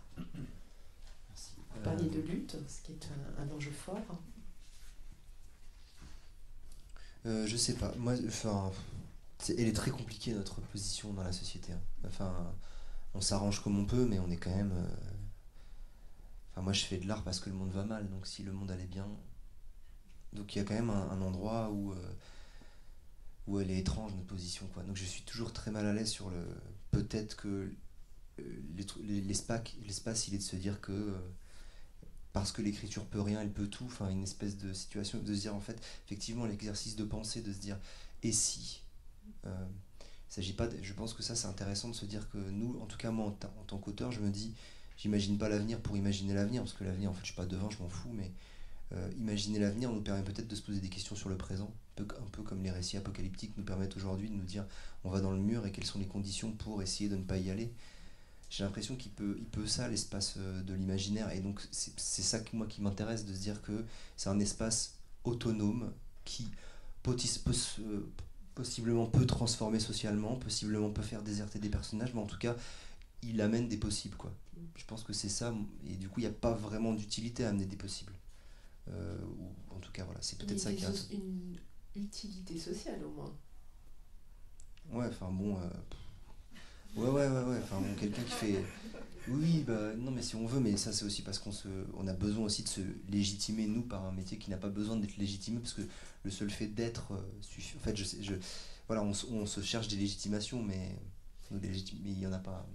Après, que ça soit par l'auteur ou autre, mais un des propres de l'homme, c'est cette capacité d'imaginaire et de projection de possible. Donc, on peut au moins dire qu'on répond à un besoin anthropologique. Non, bien sûr, tout à fait. Quand même pas rien, hein. Non, mais après, ce besoin anthropologique pourrait être partagé par tous les membres de la communauté. Mais tout à fait. Tout à fait. Alors je vais poser la même question à tout le monde, puisque comme ça va nous permettre d'en connaître un peu plus sur vous. Je l'ai oublié, je l'écoute, je l'ai oublié. Quel sens donnez-vous à votre travail ? Ah oui. Je crois qu'il m'aide à... Le fait de faire du théâtre, ça m'aide à comprendre le monde. C'est chiant de dire ce genre de phrase. Avec un grand M. Ouais, mais c'est comme si j'ai depuis aussi loin que je me souvienne le sentiment que je comprends pas, je suis pas hyper à l'aise socialement. C'est pas comme si c'était pas exactement mon tempo. Ça va soit trop vite, soit trop lentement. Parfois je comprends pas comment les gens ils échangent. Il y a un truc où je suis un peu figée comme ça en regardant autour de moi et en fait j'ai vraiment le sentiment que sur scène je comprends mieux quand je regarde, je dis ah ok là c'est une personne qui parle et ensuite il y a une autre personne qui lui répond et quand je regarde comme ça et que j'ai le temps de regarder ça je le comprends mieux. Et quand moi-même je dois jouer, je dis ah ok si moi je dis ça l'autre il répond ça. Et ça m'aide à comprendre en fait comment on se parle. Donc en termes d'utilité sociale, vous pensez que les autres aussi à comprendre, c'est ça ? Pour tout vous dire, ce truc sur les orchidées par exemple, moi je l'ai fait parce que ça m'intéressait de comprendre les végétaux à un certain moment, puis il se trouve que j'ai travaillé sur les orchidées et que ça m'a énormément aidé à comprendre les orchidées, à comprendre même pas que les orchidées, mais c'est un autre être vivant en fait, l'orchidée. Donc c'est... Et accessoirement, la question du rapport au masculin, du féminin, etc. Accessoirement. Oui, mais masculin, féminin, survie de l'espèce, collaboration avec des champignons, quelle est leur économie, quel est leur lien avec les insectes, etc. Donc il y a beaucoup de choses dont on peut tirer de la simple de l'observation de la vie d'un être vivant, aussi étrange soit-il que l'orchidée. Mais le fait de la regarder, ça m'a beaucoup appris sur moi. Et il se trouve qu'en fait, il y a d'autres gens à qui ça parle aussi.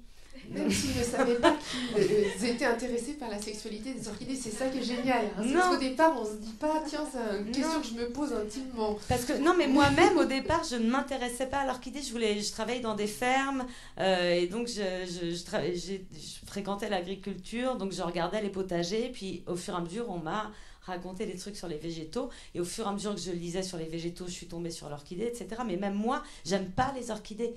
Mais en fait, je les ai aimées du fait de les comprendre et ça m'a beaucoup apporté et j'ai l'impression que le retour que j'ai systématiquement c'est je regarderai plus jamais une orchidée pareille. Et c'est une petite phrase de rien, vous voyez, commune, mais en fait ça elle dit quand même vraiment quelque chose, ça change un regard et je trouve ça important, enfin que ça a du sens. Poursuivons ce tour, le sens que vous donnez à votre travail, Jérôme Gauthier. C'est vrai qu'un travail alors scientifique avec beaucoup de guillemets et beaucoup de modestie, hein, c'est très différent peut-être d'un travail artistique. Mais moi, mon point de départ, c'est un peu le même que Guillaume. C'est-à-dire, je me dis, si j'ai fait de l'économie, c'est parce que aussi le monde va mal ou parce qu'à certains moments, il est allé très mal. Je me souviens, moi, quand j'étais petit, dans mes cours d'histoire, ce qui m'avait beaucoup traumatisé, c'est à la fois la crise des années 30 et puis ce qui s'est passé après, en fait, la montée du nazisme, etc. Et alors c'est une autre façon, hein. Il y a la façon aussi de se donner, je ne sais pas pourquoi c'est de penser, penser c'est dire non, et c'est aussi ce que vous disiez tous les deux en fait, d'imaginer des autres mondes à partir desquels on peut interroger le monde actuel. Et puis l'autre façon, c'est d'essayer de comprendre mieux le monde actuel, donc comprendre les mécanismes, pour voir comment on peut éventuellement agir sur ces mécanismes. Voilà un peu de la modeste utilité sociale. Mais après, c'est vrai que la profession d'économiste fait partie d'une profession qui est assez décriée, et malheureusement à juste titre, parfois son utilité sociale, assez pire que nulle, elle est assez négative. C'est-à-dire que les économistes ont beaucoup d'influence quand même sur les décisions politiques, parfois pour le meilleur, parfois pour le pire. Voilà. Mariette Navarro.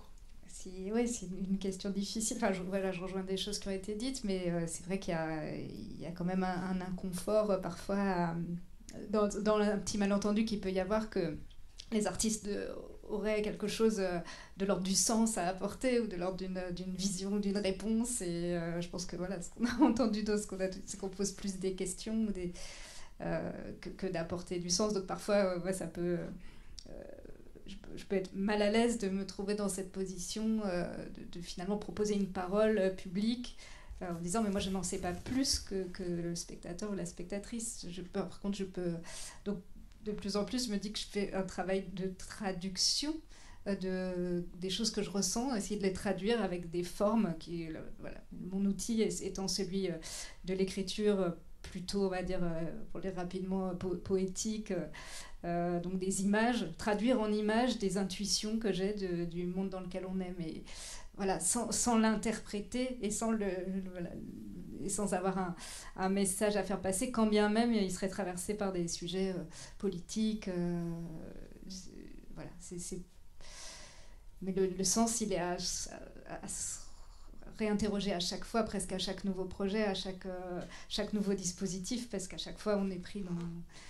Voilà, il y a ce qu'on écrit, mais il y a comment, où, à qui ça va être montré. Est-ce que ça va être un livre, est-ce que ça va être un spectacle, donc c'est un questionnement permanent, mais je pense qu'il fait partie du travail. Alors si ce questionnement est permanent, il est certainement aussi partagé. C'est le moment d'ouvrir la discussion avec les unes et les autres qui sont dans la salle, parce qu'on a posé beaucoup de questions, on a abordé pas mal de sujets, mais il n'y a peut-être pas tous. Vous avez peut-être aussi, vous, envie de dire quel est le sens que vous donnez à votre travail. Donc, il n'y a pas de micro, mais on va peut-être en donner un. Voilà, parce que maintenant... Alors, il faut le tenir en haut comme une glace. Voilà. Chaque fois, j'ai raté. C'est toujours facile.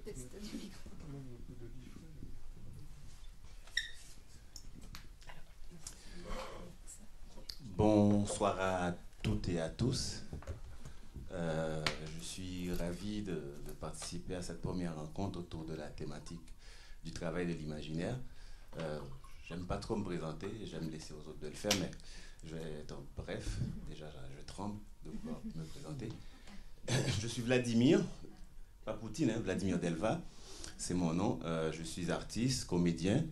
Très récemment, j'ai fait une formation d'art de rue à la FEAR, qui est la formation itinérante des arts de la rue, une des formations supérieures d'art de rue en Europe. Et un peu plus tard, j'avais fait une année de formation continue d'acteur à l'ENSAT, où j'avais pu croiser un peu pendant quelques temps Guillaume. Mais on ne se connaît pas trop, on n'est pas potes. Et voilà. Bon, bref, c'est Vladimir. Et moi, je n'ai pas vraiment de questions. J'ai plutôt envie de revenir sur cette question que le travail n'a aucun rapport avec tripalium, ou quel que soit le mot latin. D'ailleurs, j'ai oublié mes latins. Donc, moi, je pense, et je le sais, je l'ai expérimenté, j'ai plus de 40 balles, donc j'ai commencé à travailler très tôt. Je viens d'une famille assez, vraiment modeste, pour ne pas dire pauvre. Je garde un peu de dignité. Et je suis fils de pasteur. Donc, mon père m'a fait aller travailler très tôt après l'école. Ma mère m'a exigé d'aller travailler très tôt après l'école.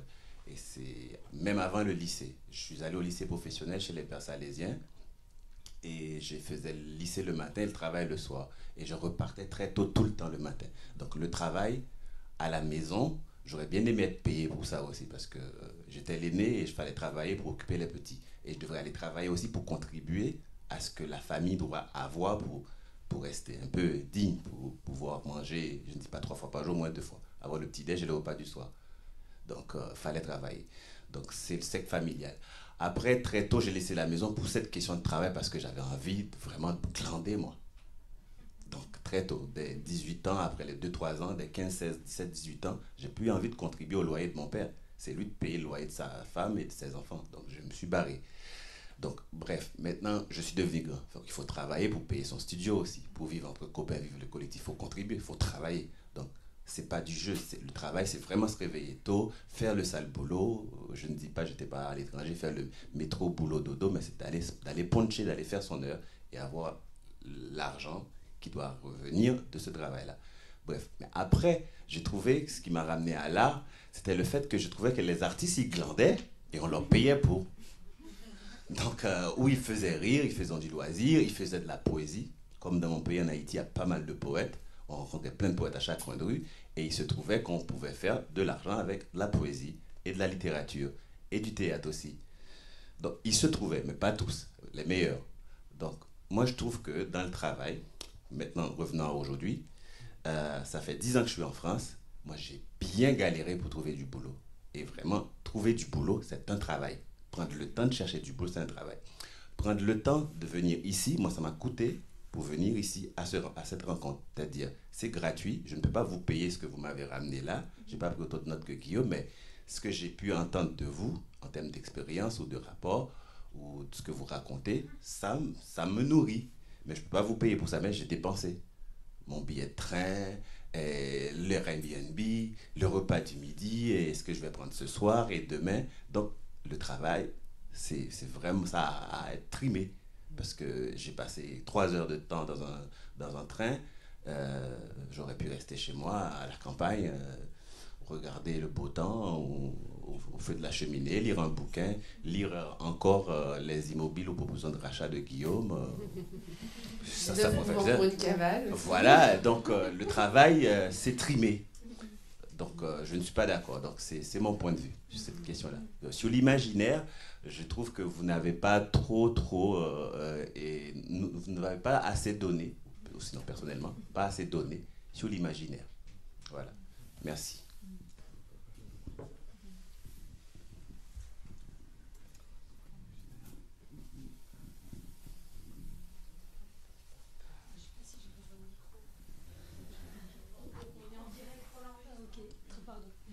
Oui, alors moi, merci beaucoup déjà, c'était super intéressant.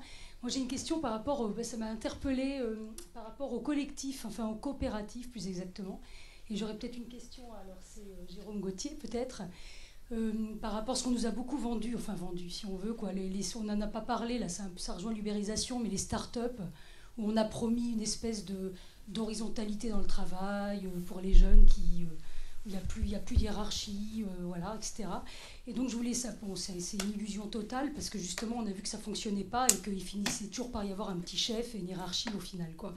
Et c'est un peu peut-être ce qu'on a vu aussi, enfin, pas complètement, mais aussi avec le mouvement des Gilets jaunes. Beaucoup ont dit que le fait que c'était pas structuré, c'était aussi un problème, parce que finalement le collectif total, l'horizontalité n'est pas viable, etc. Donc ça m'intéresse beaucoup comme sujet. Je voulais savoir justement, est-ce qu'actuellement il y a des expériences, est-ce qu'il y a un avenir pour ça, si vous voulez, dans un... Alors le théâtre, le coopératif au théâtre, etc., ça me semble, c'est vraiment passionnant ce que vous avez raconté, mais dans une logique, on va dire, alors pas capitaliste, puisque le but ça serait d'en sortir, mais en tout cas où, je dirais, je sais pas comment dire, mais il faut quand même gagner de l'argent, enfin, où il y a une logique quand même capitalistique. Est-ce que c'est possible d'envisager... Est-ce qu'il y a en ce moment de ce genre de choses qui émergent, de coopératives, mais voilà. Je sais pas comment. Alors il y a des coopératives, effectivement, où effectivement le principe même de la coopérative, c'est que tout le monde est sociétaire, et donc il y a une gestion beaucoup plus collective et démocratique, mais ça reste un nombre d'entreprises minoritaires.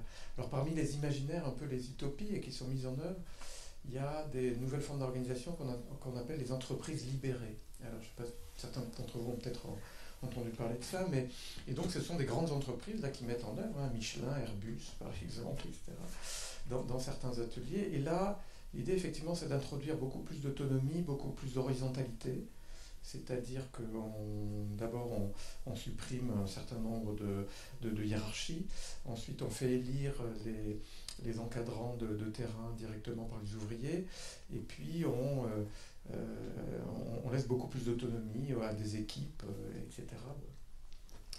Et ce qu'on voit, alors effectivement les gens qui sont dans ces structures, ils sont plutôt contents, mais en même temps, en fait, on reste dans une logique où à la fois on reconstruit du collectif, parce qu'on a des groupes semi-autonomes, par exemple, d'avoir beaucoup d'horizontalité, de beaucoup discuter avec eux, mais qui restent quand même pris dans le système de production, et qui est par exemple dans une grande entreprise aéronautique que je ne citerai pas, et qui produit des avions, vous pouvez deviner, ils ont bien... Et donc la production s'organisait en mini-usines, enfin en mini-entités, qui chacune était cliente ou fournisseur de l'autre unité en fait.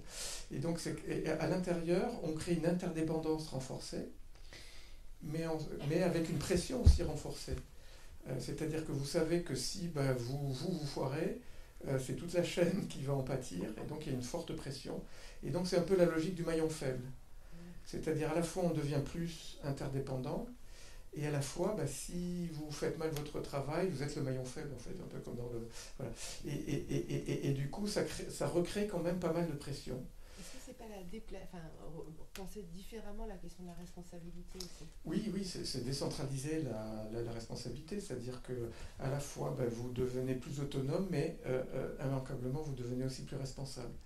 Et du coup, un certain nombre de travailleurs vivent mal ce type de choses. Ils préfèrent finalement que les choses soient plus claires, qu'ils voient des consignes, appliquer des consignes, mais que ne pas supporter aussi la responsabilité d'une autonomie, avec aussi la culpabilité qu'il peut y avoir à voir si vous avez mal fait votre travail. Donc c'est vrai que c'est compliqué à mettre en œuvre. Et donc derrière, il y a de très beaux discours, et donc ça peut faire partie un peu des imaginaires, un peu comme les utopies au XIXe siècle, mais à mettre en œuvre, c'est pas si évident que ça. Et moi, ce que je trouve, enfin, justement, dans une étude qu'on a fait sur l'aéronautique, on comparait la France et la Suède, et c'est vrai pourquoi en France aussi émerge ce type de choses, comme les utopies de l'entreprise libérée. Tout d'un coup, dans ce gros producteur d'avions, tout d'un coup, on a dit, on va tout casser, on va tout révolutionner, l'organisation, voilà. On est en France dans des organisations très hiérarchiques, très top-down, avec ceux qui savent et puis ceux qui exécutent. Et ça, c'est vraiment... et très bureaucratique. Et quand on comparait avec les Suédois, dans l'entreprise aéronautique, c'était beaucoup plus coopératif, beaucoup plus collectif, mais aussi avec des instances un peu traditionnelles comme les syndicats qui étaient beaucoup plus présents, aussi sur toutes les thématiques d'organisation du travail, de conditions de travail, de souffrance au travail, etc. Et donc il y avait un dialogue qui se faisait par des voies un peu plus traditionnelles, je dirais, mais à travers aussi les syndicats et la mobilisation des travailleurs, qui avaient à la fois beaucoup d'autonomie, mais relativement encadrés, et qui avaient aussi des syndicats pour les protéger, pour les représenter, etc. Donc ils n'avaient pas besoin de ces utopies un peu révolutionnaires, finalement. Ça fonctionnait relativement bien, alors qu'en France, on passait de choses très hiérarchiques, très top-down, à révolution dans l'atelier, on va vous faire l'entreprise libérée, etc. Puis on s'aperçoit que finalement, ça ne marche pas trop, donc on en revient à des choses beaucoup plus top-down et bureaucratiques. Et ça, c'est un peu le mode de fonctionnement à la française, quoi. Sachant que le taux de syndicalisation est très différent, on est à moins de 8%, enfin on a 8% et quelques en France, alors il est à 70% en Suède. Oui. Voilà, il est à 70% en Suède, donc c'est pas du tout le même contexte de discussion.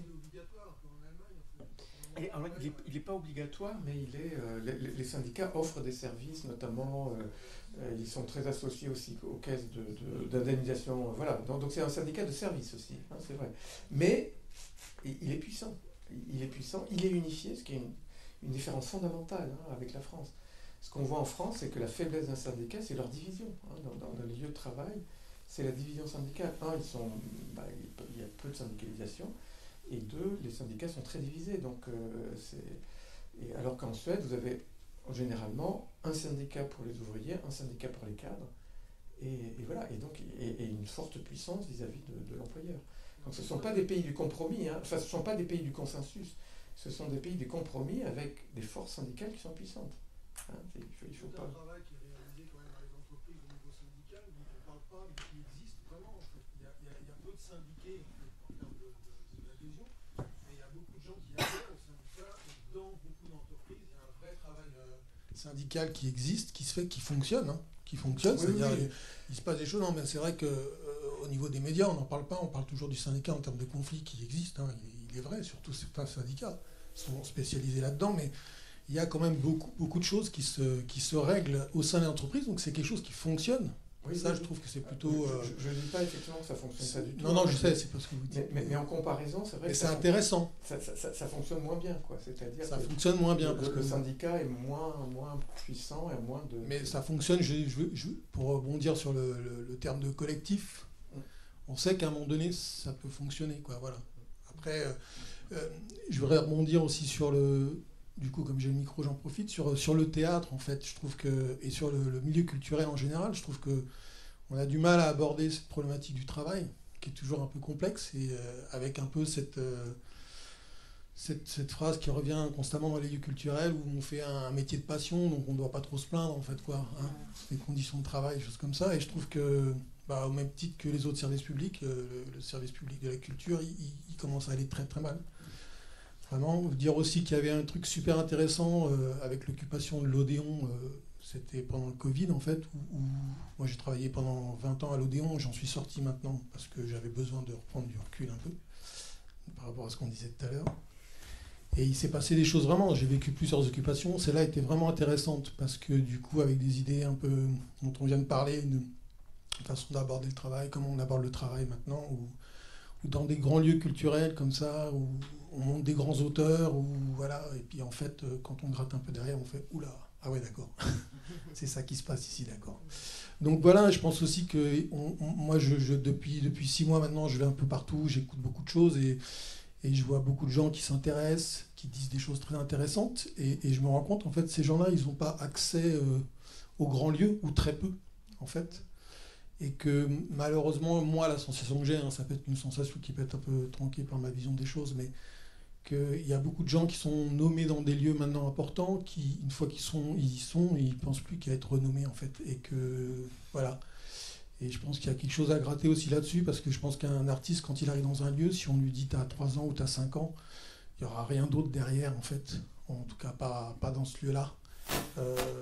Ça serait bien qu'il aille au bout des choses et pas en tout cas moi je l'ai vécu, donc si j'en parle c'est que je l'ai vu, je sais que ça se fait, où les choses se modèrent en disant oui il faut penser au prochain mandat, voilà, ça je trouve c'est vraiment dommage, et puis aussi voilà, on s'interroge sur la place des femmes dans les grands lieux culturels. Bon là, il y en a une qui vient d'être nommée à Strasbourg, enfin, mais enfin ouais, c'est ce qu'on m'a dit, c'est peut-être pas officiel encore. Si, c'est officiel, je crois. Voilà. Mais bon voilà, tout ça pour dire que dans nos lieux culturels, il se passe des choses qui ne sont pas très chouettes en termes de façon de travailler aussi, quoi. Alors, ce sont des thématiques que nous aborderons dans les 2 prochaines rencontres, puisque la prochaine, ce sera sur les métiers de la culture, donc ce sera en janvier prochain, le 23 janvier prochain, et puis on abordera la question de la parité dans les lieux culturels. Courant avril. Ce que je retrouverais effectivement intéressant pour rebondir sur ce que vous avez dit, c'est d'expérimenter soit la coopérative ou en tout cas ce fonctionnement beaucoup moins top-down dans des lieux, ou de faire des théâtres libérés. Donc on pourrait peut-être suggérer cette question de la responsabilité, elle est sans doute beaucoup plus complexe, et il me semble que c'est aussi une liberté à respecter que de savoir si les gens ont envie d'assumer la responsabilité, c'est-à-dire l'incertitude, et ça c'est aussi une des caractéristiques du métier artistique, c'est l'incertitude, c'est-à-dire qu'on écrit, on ne sait pas si on va être monté, on monte un projet, on ne sait pas si il va être financé, etc. Donc ce principe d'incertitude, tout le monde n'a pas envie, et c'est bien légitime de laisser ce choix à chacun. Alors après, la complexité, c'est de trouver une organisation qui permette à ceux qui ont envie de prendre ses responsabilités et qui sont capables à armer ou ont le désir de vivre en incertitude, et les autres. Alors, comment on arrive à trouver collectivement une organisation où chacun trouve son espace d'épanouissement et les conditions de travail qui répondent aussi à ses aspirations, à ses modes de fonctionnement. Mais il y a pas mal de questions qui se posent sur ce théâtre libéré, en tout cas. Bonjour, donc voilà, c'est sur l'importance de la parole et des mots. Hein. Je souscris complètement à ce que vient de dire mon collègue. Et je voulais dire aussi aux auteurs que merci d'être là, parce que les mots pour dire le monde, ils sont tellement importants pour penser, pour se décaler, pour expliquer ce qui est en train de se passer. On est en train de changer de paradigme, on est dans une bascule où même des éléments d'analyse historique, marxiste, tout ça ne semble plus suffire, je crois, à comprendre ce qui nous arrive. Je voulais partager avec vous une expérience qui est arrivée très vite. Je cherchais à savoir d'où venait le slogan « Vie, femme, liberté », qui est en ce moment en Iran, et de porter la parole de libération de tout un peuple. En fait, j'ai vu qu'il venait du 19e siècle et du combat des Kurdes. Et c'est un slogan donc très ancien qui est repris actuellement par tous les mouvements féministes au Moyen-Orient et qui a été qui a été défendu par Abdallah Öcalan, qui est actuellement emprisonné en Turquie. Donc je ne suis pas du tout un transfuge du PKK, mais ce que j'ai trouvé très intéressant, c'est que actuellement, il y a une expérience très importante politique. Enfin, c'est pas une expérience, c'est qu'ils ont regagné un territoire, les Kurdes, en Syrie.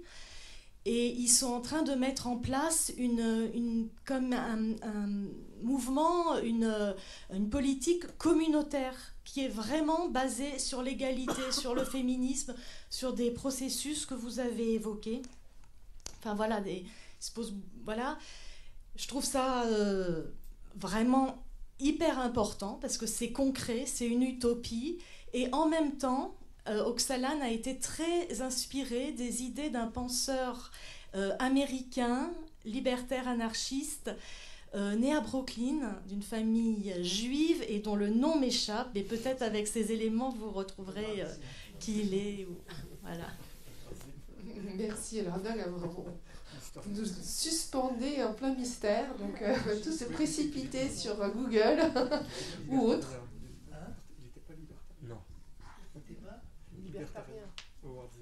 Je vais changer complètement d'approche de la question. Moi, la question que j'avais comprise dans l'intitulé de la rencontre d'aujourd'hui, c'était voir comment le théâtre pouvait s'intéresser au monde du travail. Moi, c'est une thématique qui m'intéresse. J'ai monté l'association Théâtre et Monde du Travail à ce sujet il y a déjà une bonne dizaine d'années. Et puis, il y a un site qui s'y intéresse. Et là, donc j'ai une question à vous poser. Pourquoi, à votre avis, l'imaginaire des auteurs a tant de mal à s'intéresser au sujet? Parce que quand on regarde l'importance du travail d'un côté, qui a été soulevée largement dans ce que vous avez dit, et dans le monde, et dans notre société d'aujourd'hui, avec tous les changements d'ailleurs qu'il y a dans ce monde du travail, pourquoi, alors que ce monde du travail pèse sur l'imaginaire de tout le monde, avec le vocabulaire en particulier du travail qui se retrouve dans la vie courante, vous avez cité quelques exemples tout à l'heure, mais il y en a plein, il y a des bouquins qui ont été écrits là-dessus. Quelles sont les raisons qui font que vous vous y intéressez pas plus, vous les auteurs? Vous les auteurs, là c'est compliqué parce que vous en avez deux, qui en l'occurrence dans leurs travaux, que ce soit Guillaume Caillet à travers, on en a parlé, alors c'est toujours indirect, comme dans 9 mouvements pour une cavale, c'est quelqu'un qui à un moment va se révolter contre la condition qui lui est aussi faite en tant que travailleur agriculteur. Donc on est quand même vraiment au cœur du sujet. Donc je pense que c'est... Enfin, je vais vous laisser répondre, mais c'était juste que de dire en préambule que la réponse risque d'être difficile. Voilà. Ou Mariette également, qui est dans son travail, qui en parle indirectement, directement. Oui. Là, il se trouve que oui, enfin, il s'agit pas, on n'a pas évoqué des pièces qui se passent dans l'entreprise avec des personnages, mais ça ne veut pas dire que les pièces qu'on écrit ne parlent pas du travail. C'est pas parce qu'une pièce ne se déroule pas avec voilà, dans un bureau, ça infuse autrement. Enfin voilà, je pense qu'il y a quand même énormément de textes, vous le savez, où les personnages sont en situation soit de travail, soit de chômage, mais traversés par cette question à partir du moment où on parle du monde d'aujourd'hui. Mais ce que je veux dire, c'est que moi, quand j'écris, maintenant, je fais hyper attention à ne pas me dire « je vais écrire une pièce sur tel thème », que ce soit le travail ou que ce soit...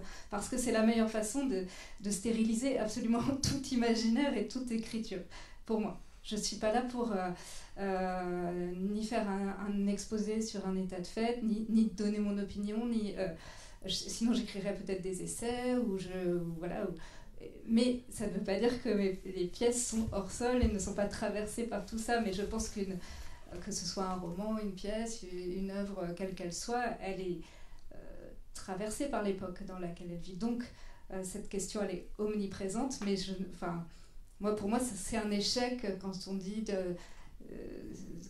c'est une pièce sur tel thème ou tel sujet, parce que une œuvre d'art, elle dépasse ça. En tout cas, c'est l'ambition. Donc, je ne sais pas trop votre question. Si c'est... oui, c'est-à-dire... oui, un petit peu.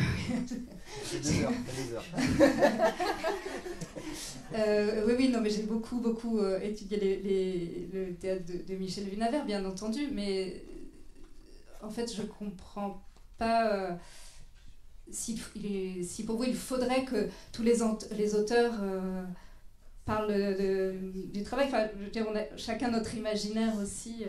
Je crois pas qu'il y ait de difficultés particulières. En fait, oui, tout à fait. Elle est sur ce thème, et ce qui nous intéressait, c'était de saisir le rapport au travail, pas le monde du travail. C'est comment notre rapport au travail évolue et comment l'imaginaire qui est transmis par les auteurs, les fictions qu'ils inventent, comment ce rapport au travail, la complexité, toute son importance aussi, est traduite. Donc c'est une distinction, mais qui est une distinction importante, et je l'ai dit en introduction, parce qu'il y a effectivement quand même pas mal de pièces qui s'intéressent à décrire le monde du travail. On aurait pu inviter Thomas Quillardet, qui a décrit très bien le monde du travail de télévisuel, et qui est tout récent. On aurait pu inviter Lise Noireau, qui fait un travail sur le travail, qui vont le prendre comme sujet direct et qui vont décrire des relations de travail, des personnes qui sont en prise avec des collègues de bureau, etc.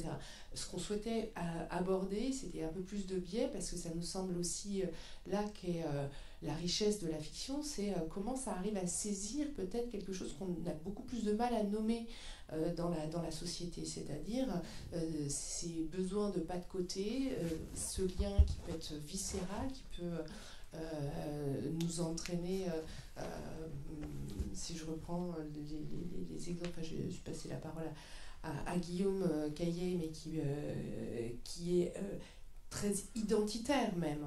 Et c'est à cet endroit-là qu'on voulait interroger les auteurs. Moi, je ne sais pas quoi vous dire, parce que moi, je n'écris que sur... faut nous lire, en fait. Parce qu'en fait, j'ai l'impression que... Peut-être ce qu'on nomme aussi, c'est que le travail... la catégorisation entre le travail et l'intimité est très compliquée dans notre société. Enfin, je ne parle pas que de notre métier à nous. Et donc, à mon avis, quand on fait des fictions qui existent, qui traitent du monde, il y a du travail dans le monde. Enfin, il y a du travail dans nos fictions. Et après, là, je parlerai juste pour moi. Je fais tout un travail d'écriture autour des modifications du travail et des travailleurs et des travailleuses. Donc, ce que vous dites, je ne peux pas y répondre, si ce n'est vous dire, lisez. Mais sans conflit, hein, je vous dis ça parce que... Et je pense qu'aussi, il y a un... Mais nous aussi, je pense on s'est fait un propre procès d'intention en disant on écrit plus sur le travail, machin, mais en fait, le travail, il est partout dans nos pièces et toutes les autres questions, enfin, toutes les questions sont partout dans nos pièces. Après, effectivement, voilà. J'ai fini. On prend une dernière question parce que notre rencontre va s'achever. Ça va être rapide, c'est pas une question. J'avais envie de polémiquer un peu sur l'entreprise libérée parce que je trouve ça assez amusant. Mais juste un conseil sur le thème. Il y a un livre magnifique vous devez le connaître, alors je vais essayer de pas écorcher son nom. C'est Joseph Chapotot, je crois. Chapotot. Quand j'étais sur Wiki, j'ai dit mon Dieu, je le connais pas, alors qu'il y a 12 pages, enfin bon bref, horrible. Et il a écrit un bouquin magnifique qui s'appelle Libre d'obéir, c'est pas trop gros, c'est 130 pages, le management du nazisme à nos jours. Magnifique. Eh bien, nous allons nous quitter sur cette recommandation de lecture. Merci pour la recommandation. À potasser pour la rencontre de janvier. Ouais, il est bien, nous pourrons approfondir nos questions. Et puis donc cet ouvrage qui vient de paraître aux éditions du Seuil, qui traite précisément aussi de ces questions. Merci beaucoup pour vos réponses, votre engagement, votre travail. Et on se retrouve à la SACD, avec la SACD, puisque nous sommes de grands partenaires pour ces rencontres.